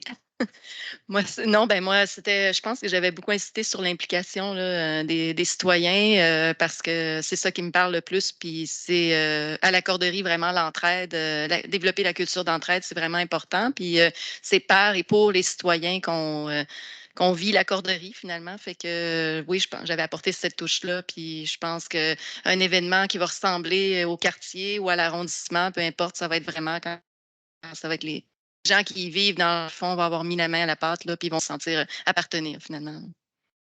Parfait, merci. Puis si on parle du patrimoine arts locaux et tout, euh, mon seul ma seule interrogation que j'ai là-dessus, c'est est-ce qu'il arrive parfois qu'il y a des événements où ce qu'il n'y en a pas de ça? Tu sais, exemple, si on prend la fête d'hiver qui vient d'avoir lieu, plaisir d'hiver, ben il n'y avait pas d'artistes, il n'y avait pas de musique, il n'y avait pas, tu sais, fait que on, le truc qui était le plus culturel, là, si je peux me permettre, en allant chercher loin, peut-être, c'est les scouts qui ont fait un Quincy, puis un Quincy, tu sais, ça vient de loin, là, tu sais. Mais sinon, la fête, il n'y a pas rien de patrimoine culturel là-dedans. Fait que, tu sais, est-ce qu'on vient dire ça, c'est on va bonifier, mais en même temps, tu sais, quand on sait qu'on bonifie, on part avec la même enveloppe, c'est juste, fait que est-ce que les gens vont être perdants parce que va falloir absolument qu'il y ait de la musique finalement, ou va falloir tu sais, il y a peut-être ça qu'il y a des fêtes que ça se justifie pas, on va dire ça comme ça, là. Fait en tout cas, je voudrais entendre mes collègues là-dessus aussi, là. Puis vous, est-ce que dans toutes les fêtes que vous organisez, systématiquement, vous dites: «Ah oui, il y a pas de problème, il y a pas de problème», ils en ont tous ou tu sais, moi, là, je pense à la fête d'hiver qu'ils viennent d'avoir, que ça n'a pas lieu. Fait que dans les différents événements, comment vous voyez ça, vous, ce critère-là d'obligation du patrimoine culturel, art local et Tout le monde. Ben, en fait, si on parle des plaisirs d'hiver, tu sais, souvent, mettons disco patin, mais il y a de la musique dans les, tu sais, il y a des petits trucs faciles à mettre en place comme ça. Sinon, est-ce que c'était un artiste absolument ou est-ce que des jeunes du quartier peuvent faire quelque chose au niveau de l'art ou je sais pas, tu sais, je dis n'importe quoi, là. Mais est-ce que ça compterait, tu sais? C'est quoi le critère, en fait, là, qui nous ferait penser que c'est du patrimoine, tu sais, c'est quoi là? Ben, en fait, c'est à construire. Là, tu sais, c'est une idée qui a été émise lors de la rencontre du 14 février, mais c'est à nous de le déterminer. Tu sais, si on considère que c'est davantage un frein pour les promoteurs puis que ça va être contraignant pour eux, ben, on peut, on peut soit l'élargir ou soit dire, ben non, on n'ira pas vers ça, mais c'est important pour nous qu'il y ait cet aspect-là. Ben, on va le construire pour que ça soit réaliste puis que ça soit pas contraignant, justement. parce que, tu sais, il y a des événements, exemple, l'été, nous, on a demandé à la bibliothèque de venir ou on peut faire affaire avec la brise qui vient. Fait que, tu sais, par défaut, quand c'est des petits événements autres que la fête du lac ou où il y a des gros budgets, souvent, quand on fait venir un artiste, il est assez local. Tu sais, avec les budgets qu'on a, là, on s'entend que on n'est pas en train de parler de la fête du lac ou le Festival des traditions du monde et tout, là, tu sais, c'est 5 000 puis 1 600. Fait que, tu sais, est-ce que pour ces programmes-là, on est obligé, est-ce que mes collègues, ils tiennent vraiment à ce point-là, tu sais, parce que ça a été soulevé, mais après ça, c'était de voir entre nous, est-ce que ça a un impact, puis quel type d'impact? Tu sais, oui, les co-responsabilités, on en fait toutes parce que souvent, il y a des collations, des ça, des zéro déchet, mais tu sais, l'aspect culturel, est-ce que Ben, c'est plus l'aspect local que culturel. Photo? Super. Moi, là, pas les 4, les 5 critères, je me demande pourquoi on attribue des bonus aux critères et à la place de juste dire, ben, tu sais, les critères qu'on veut conserver, ça pourrait être juste les conditions d'admissibilité à l'aide financière, puis que le bonus soit attribué justement s'il y a des efforts pour l'éco-responsabilité ou la mise en valeur. Puis au lieu de dire juste mise en valeur du patrimoine, on pourrait dire culturel, on pourrait le définir. Puis la proposition que j'avais faite, c'est de dire, dans le formulaire, il pourrait y avoir des exemples, qu'est-ce que vous faites pour l'environnement?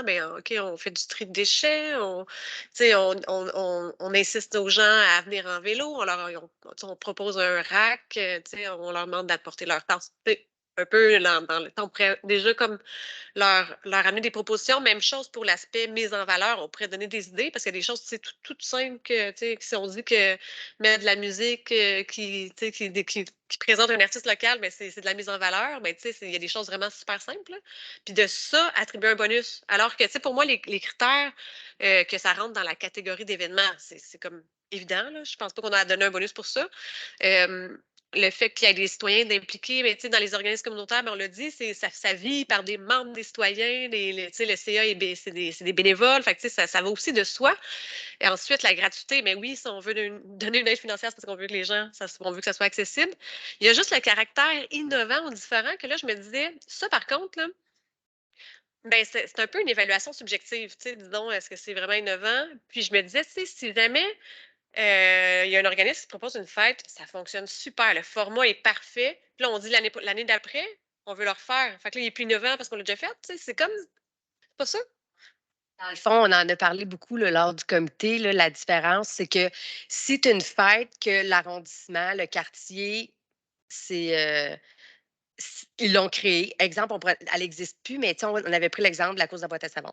Quand elle a été créée, elle était innovante. Mais du fait que même s'ils l'ont faite pendant 10 ans, c'était quand même différent de toutes les autres fêtes.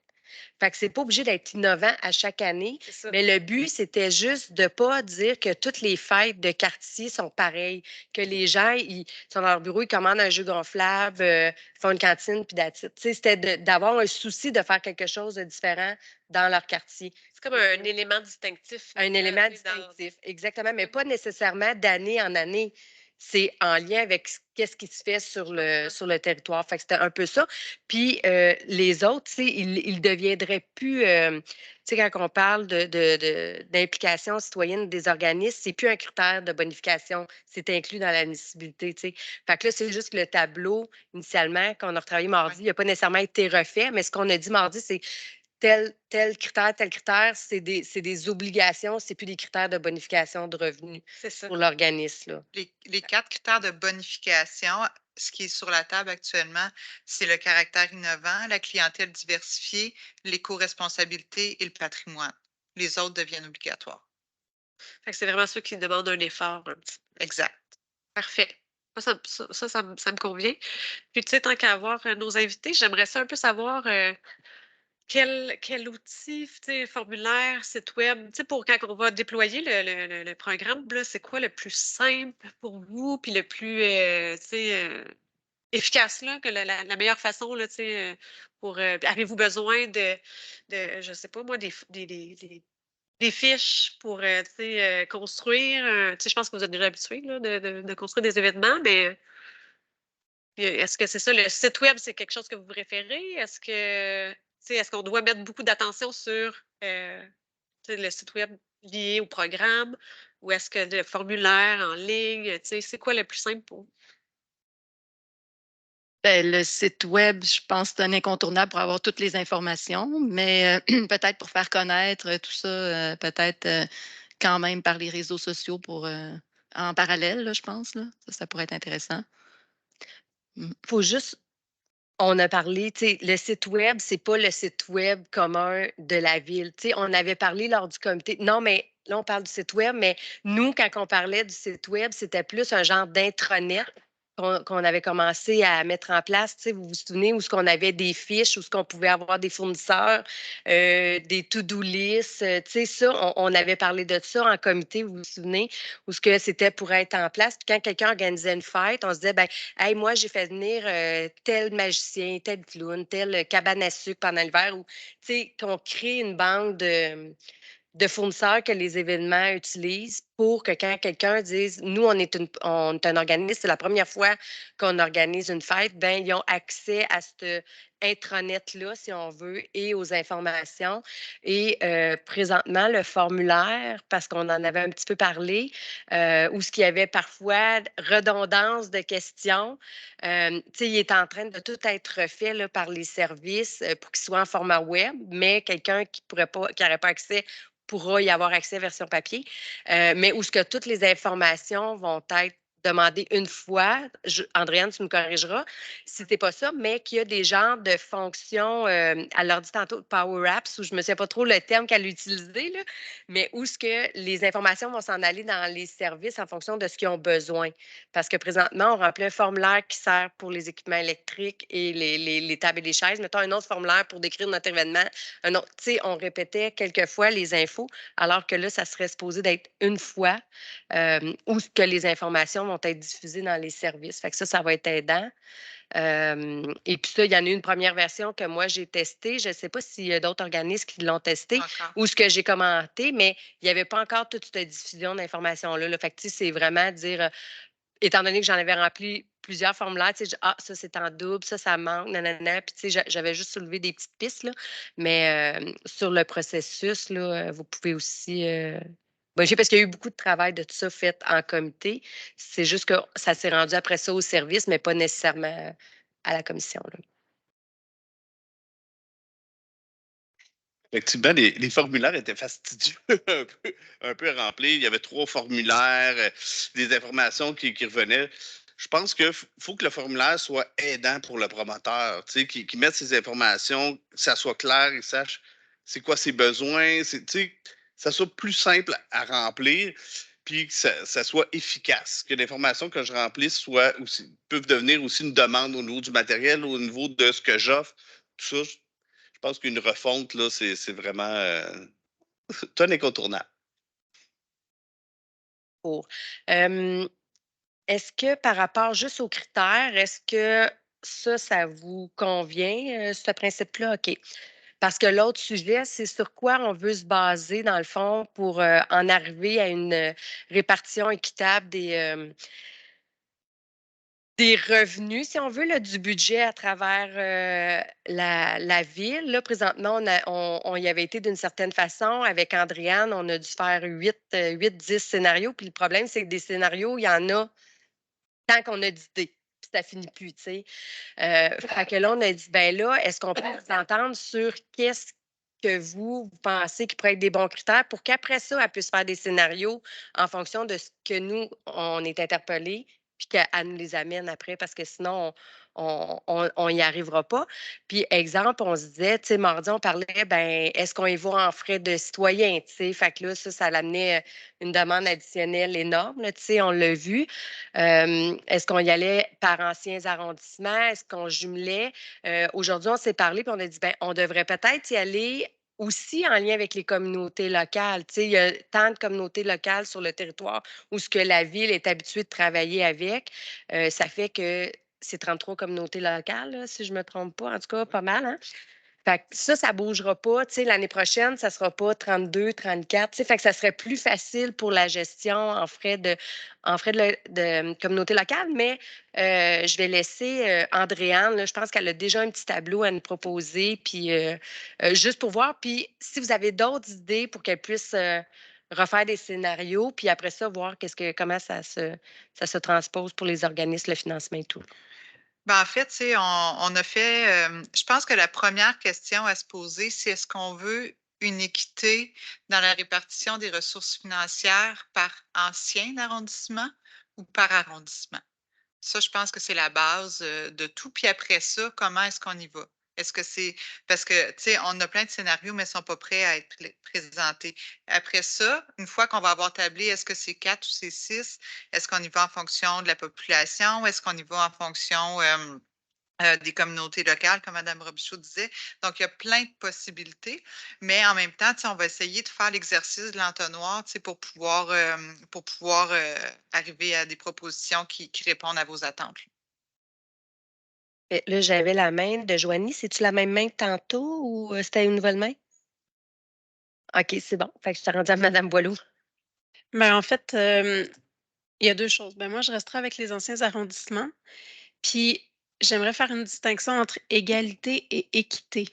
Parce que si, on pense à ce qui se passe au centre de Sherbrooke, par exemple, là, au parc Jacques-Cartier, ils ont, le carnaval en hiver, ils ont, en été, les fêtes du lac. Ils ont des gros événements comme ça. Puis en périphérie, on n'en a pas des gros événements de ce genre-là. Fait que peut-être que oui, en périphérie, Brompton ou Lennox, il y a un peu plus de sous par habitant maintenant, par citoyen. Sauf que ça peut compenser le fait qu'il n'y a pas de gros événements comme au centre. Tu sais, si on augmentait le budget au centre de Sherbrooke par rapport au nombre de citoyens, ben là, ça demanderait d'avoir encore plus de fêtes au centre de Sherbrooke, en plus de tous les gros événements, de déjà leur petite fête de quartier. Là, ça devient un petit peu démesuré, ça donne encore plus de travail au service aussi. Là. Ils ne pourront pas fournir non plus. Puis l'offre, elle devient un petit peu, un petit peu imposante, disons, là, pour le centre. Fait que moi, j'aurais comme je ferais une distinction entre équité et égalité là, dans ce sens-là. Merci. Je vais y aller. C'est ça, moi, ma position est un peu différente. Puis, tu sais, parce qu'on a vraiment des réalités différentes aussi. Puis je pense que je l'ai mentionné à quelques reprises, tu sais, il y a des districts, des arrondissements qui ont déjà des traditions, qui ont déjà du vécu. Il y a d'autres districts que, tu sais, c'est vraiment des quartiers en développement. Puis pour moi, tu sais, quand on accueille un événement ville, ben, on veut aussi, tu sais, il y a comme une notion touristique, accueillir du monde de l'extérieur. Il y a comme d'autres objectifs que ici, on parle vraiment de venir, tu sais, rendre, tu sais, animer nos quartiers. Tu sais, de créer des opportunités de rassembler, d'échanger, tu sais, que les voisins ils se connaissent. Fait que, tu sais, c'est comme tellement différent comme objectif que pour moi, tu sais, je me dis, ben, tu sais, les citoyens que je représente, ben, ils méritent tout aussi d'avoir le même budget que d'autres pour se créer des traditions, même si c'est des quartiers qui peuvent être nouveaux, puis que les gens, justement, ils se connaissent pas, mais tu sais, si on n'en crée pas d'occasion, ben, ils n'auront pas d'occasion de se connaître, puis de créer quelque chose. Puis, tu sais, il y a quand même assez d'organismes qui sont là pour venir encourager la démarche. Fait que, tu sais, je me dis, c'est intéressant. Fait que, tu sais, c'est sûr que, mais je comprends que la notion d'équité, puis par rapport à ce qui a été dans le passé, c'est comme quelque chose d'assez délicat, puis on veut pas perdre, on veut pas enlever, on veut ajouter, mais si on ajoute également, ben là, c'est sûr que ça va nous coûter très cher. Fait que c'est vrai que je trouve que c'est une question vraiment difficile puis c'est peut-être que c'est la notion d'équité. Tu sais, finalement, c'est quoi qu'on veut? Tu sais, à l'heure actuelle, tous les scénarios qu'on a fait qui étaient le plus raisonnables, c'est ceux à qui on donnait un montant de base. Donc, la répartition n'était pas seulement axée vers un nombre ou un pourcentage, ce qui est vraiment là, voyons, là, je perds mes mots. Désavantage, voilà ce que je voulais dire, les Knoxville et Brompton, parce qu'ils sont trop petits, ils ont 3 et 5 de la répartition totale de la population. Fait que si on fait simplement dire, OK, 3 à les Knoxville, 5 à Brompton, ils sont perdants, vraiment, là. Mais en mettant un montant de base, puis par la suite, en répartissant de façon équitable en fonction de la population, que ce soit en nombre ou en pourcentage, ça fait des chiffres qui ont beaucoup plus de sens. Autant si on veut en arriver à une équité ou une égalité, mais aussi pour les sous qu'on investit là, en termes événementiels dans ces secteurs-là. Fait que moi, j'aurais tendance à poursuivre dans cette lancée-là, mais qu'est-ce que le montant de base? Bien là, ça va pouvoir être des questions qu'on va se poser. Là. Parce que c'est sûr, ça ne sera jamais égal. On s'entend, là, tu sais. Je ne sais pas si j'ai utilisé ce terme-là tantôt, mais tu sais, ça ne peut pas être égal, peu importe comment on va le séparer. Le but, c'est que ça soit équitable. Tu sais, je pense que c'est ça. Il ne faut pas oublier aussi que ce programme-là, c'est un programme d'événements de proximité pour les organismes admis à la vie communautaire et au loisir et à la vie communautaire. Donc, pas nécessairement les organismes qui sont admis au développement économique ou qui font les gros festivals et tout. Puis je suis un petit peu d'accord avec Mme Melrose quand on dit Tu sais, c'est bien le fun, là, le Festival du lac, les traditions du monde et tout, mais en même temps, c'est vrai que c'est touristique, c'est vrai que c'est pour la ville au complet. Moi, je suis d'Auville, mettons, puis j'y vais quand même dans l'Est pour ces fêtes-là. Puis c'est vrai que c'est pas là qu'on va créer des liens avec nos voisins puis notre milieu. Tu sais, il faut vraiment qu'on vise les événements de proximité. Fait que dans les critères, tu sais, oui, on a parlé d'un montant de base, mais après ça, tu sais, quand on y va par habitant, ça fait, si on prend le montant de Lennoxville ou de Bromptonville, ce qu'il y avait divisé par le nombre d'habitants, puis qu'on multiplie ça ailleurs pour que ça soit équitable, ben tu sais, on se ramasse avec une Danie de 600 quelques mille. Tu sais, ça fait pas de sens. Le monde, ils vont nous arracher la tête si on fait ça, parce qu'ils vont dire, mettez-les dans les rues, tu sais, exemple. Mais, ou des pistes cyclables, ou peu importe, mais tu sais, ils vont dire, il y a d'autres priorités à faire. Puis en même temps, 600 000, les services, ils seront de fournir à faire des fêtes pour ce montant-là. Fait qu'on oublie ça. Mais de quelle façon qu'on pourrait rendre ça équitable? Quand j'ai eu l'idée des communautés locales, ben je me disais, je trouvais que ça faisait un peu de sens parce que je me disais, un petit milieu aura moins d'extra parce qu'il y a moins de communautés locales, moins de monde, moins de communautés locales. Puis au centre, parce qu'il ne faut pas se cacher que Ascot, centre-ville des Nations, on va dire des Nations, le nouvel arrondissement, ont la moitié de la population de Sherbrooke, puis ils se ramassent avec le même montant de base que toutes nous autres. Fait que c'est loin d'être équitable, tu sais. Fait que alors qu'il y a beaucoup de communautés locales au centre, ce qui ferait que ça les aiderait peut-être, tu sais, à avoir un peu plus sans nécessairement pénaliser tant les autres. En tout cas, tu sais, moi, je pense que c'est un exercice qu'on pourrait faire, voir qu'est-ce que ça a de l'air en termes de répartition. Mais sinon, tu sais, vous, avez-vous d'autres exemples de critères qu'on pourrait fixer? Parce que c'est un peu ça, là, dans le fond, qu'on on voulait ici, c'était avez-vous d'autres idées sur une répartition équitable? Tu sais, parce qu'on dit que la population c'est c'est trop ça monte trop gros à la tête, puis ça change à chaque année. Là, on se disait, ben sinon par district, mais en même temps, les districts, c'est électoral, tu sais, c'est pas tant municipal, tu sais, c'est pas un milieu de vie. Fait que la communauté locale me semblait le plus approprié. Mais qu'en dites-vous? Lennoxville, c'est vraiment une communauté tu sais, particulière. Puis Brompton est vraiment séparé aussi en haut, tu sais. Puis il y a même vos secteurs aussi, tu sais. C'est difficile de dire que ce serait juste ben, par rue, mettons, là, Ben, plutôt les qu'un communautés district. locales, si tu regardes la carte, là, tu sais, exemple, peut-être que les Knoxville, là, on n'était pas certain parce que quand on en a parlé, on ne l'avait pas d'en face, mais il y a une communauté locale, mettons, à Knoxville. Alors que chez vous, on n'était pas sûr, on pense qu'il y en a peut-être deux ou peut-être trois. Il y en a juste une aussi, finalement. OK, t'as revalidé. Ouais. Fait que c'est ça. Alors que dans mon district, Deauville, il y en a probablement une Ah, ça, je peux aussi, mais avec Rock Forest, tu sais. Fait que c'est un peu représentatif de la population aussi, ce qui fait que c'est pas on y va pas par district électoral puis par élu, mais vraiment par communauté locale. Fait qu'il y a un montant de base qu'on attribue, puis après ça, c'est tant de montants par communauté locale. Mais en même temps, tu sais, j'ai fait quelques exercices. Brompton, une communauté locale, Fleurimont 9, Jacques-Cartier 9, Lennox 1, Mont-Bellevue 7 et Roqueforest-Saint-Élie-Deauville 9. Donc, sauf que si on y va avec les communautés locales, Brompton, Lennoxville, si on calcule un ratio à 1 parce qu'ils ont une communauté locale, ben on revient au même, ils ont juste le montant de base. Mais tu sais, ça sera des scénarios à étudier. Mais les communautés locales, ça peut être une bonne piste. Parce que dans le fond, ce qu'il va falloir faire ici, là, c'est s'entendre sur certains critères ou certains scénarios à dire, ben, tu peux-tu essayer tel scénario, tel scénario? Elle va nous revenir et éventuellement, c'est qu'on va envoyer ça au conseil pour dire, ben, quel type de scénario que vous voulez. Donc, tu sais, nous, on peut dire, on veut le scénario 1, le comité exécutif va dire, non, nous, on n'est pas d'accord avec le scénario, on veut le 2. Puis finalement, mettons qu'on supposerait 3 scénarios, le CM pourrait dire, ben non, nous, c'est le 3, puis là, c'est la majorité qui va remporter. Fait que, tu sais, nous, on peut faire une recommandation, mais ça ne veut pas dire que c'est nous qui va décider. Mais je pense que pour que ça s'achemine, pour dire comment qu'on peut répartir de façon équitable, il faut en venir avec quelques pistes de scénario, là.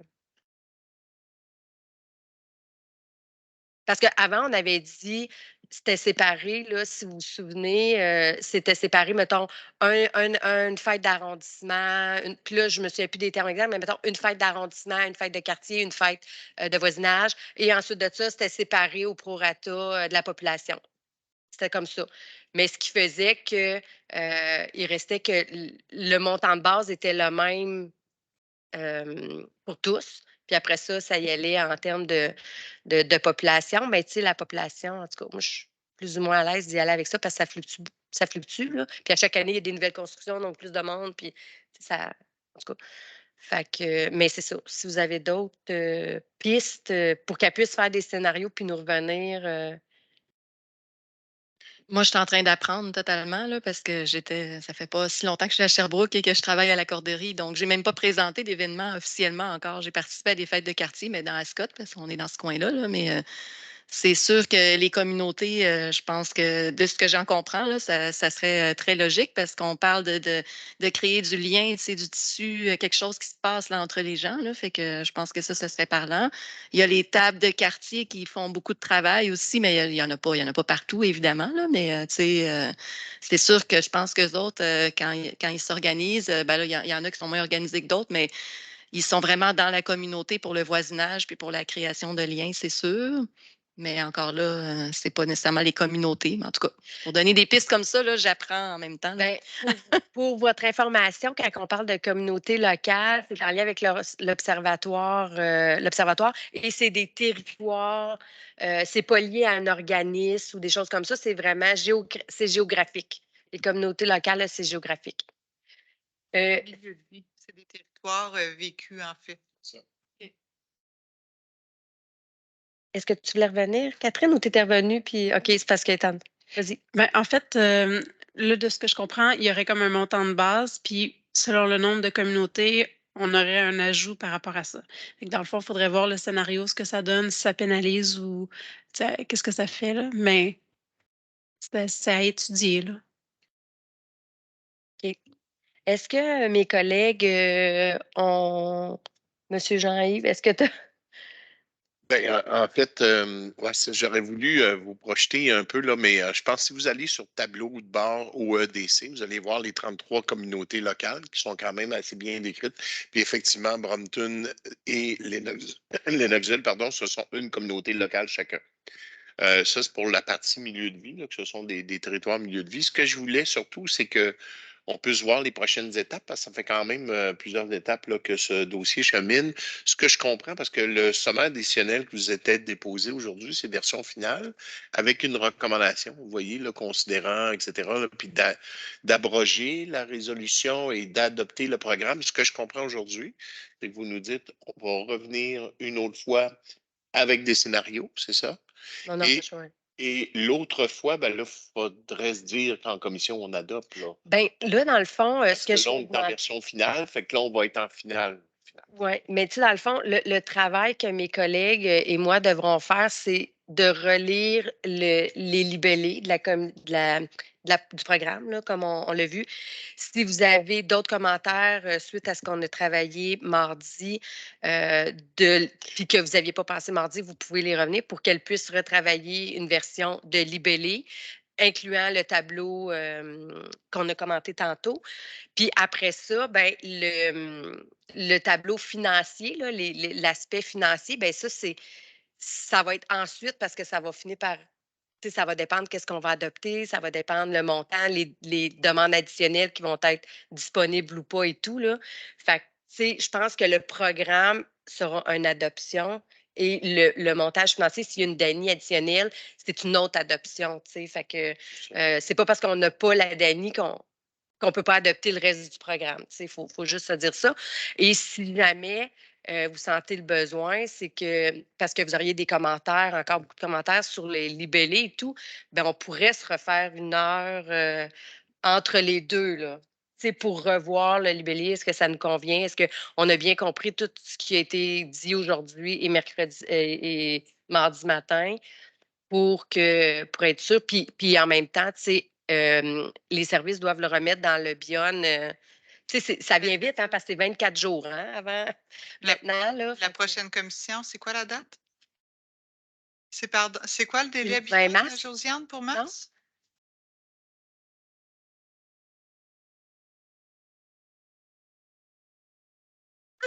Demain matin. Jusqu'à OK. demain, ouais, ben non, Ben non, ça ne sera pas ça. ça va peut-être aller en Mais, avril. mais sinon, tu sais, de quelle façon, est-ce que quand vous mettez dans Beyond, vous êtes obligé de mettre la version corrigée ou c'est un SD de discussion finale? OK, fait que le Les programme pièces va être jointes.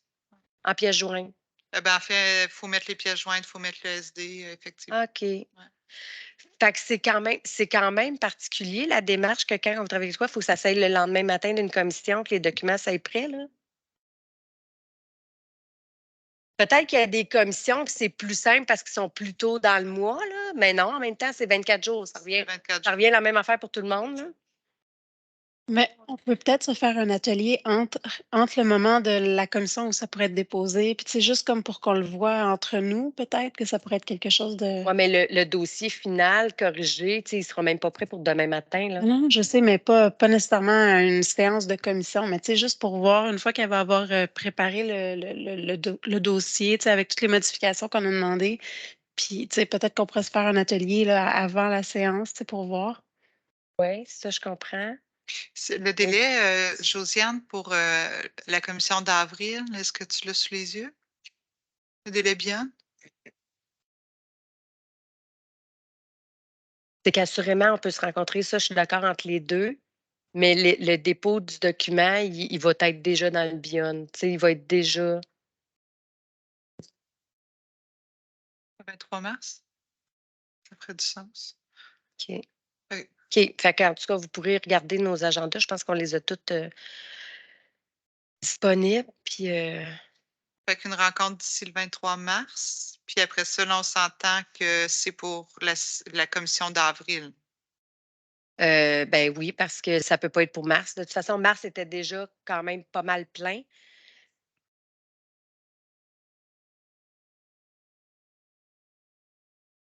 Fait qu'avant, parce que c'est des correctifs, il faut que tu aies eu le temps de les faire pour le mettre dans le système. Fait qu'il faudrait que mi-mars. Mi-mars soit. Ouais. La Que semaine. la semaine de relâche. Faire un lac à l'épaule là-dessus dans un chalet. Mais OK, c'est bon. OK, ça m'a. Fait qu'on s'enligne là-dessus. C'est correct pour en lien avec le SD que là, dans le fond, il n'y aura pas de cheminement pour tout de suite. Là, tu sais, ça... En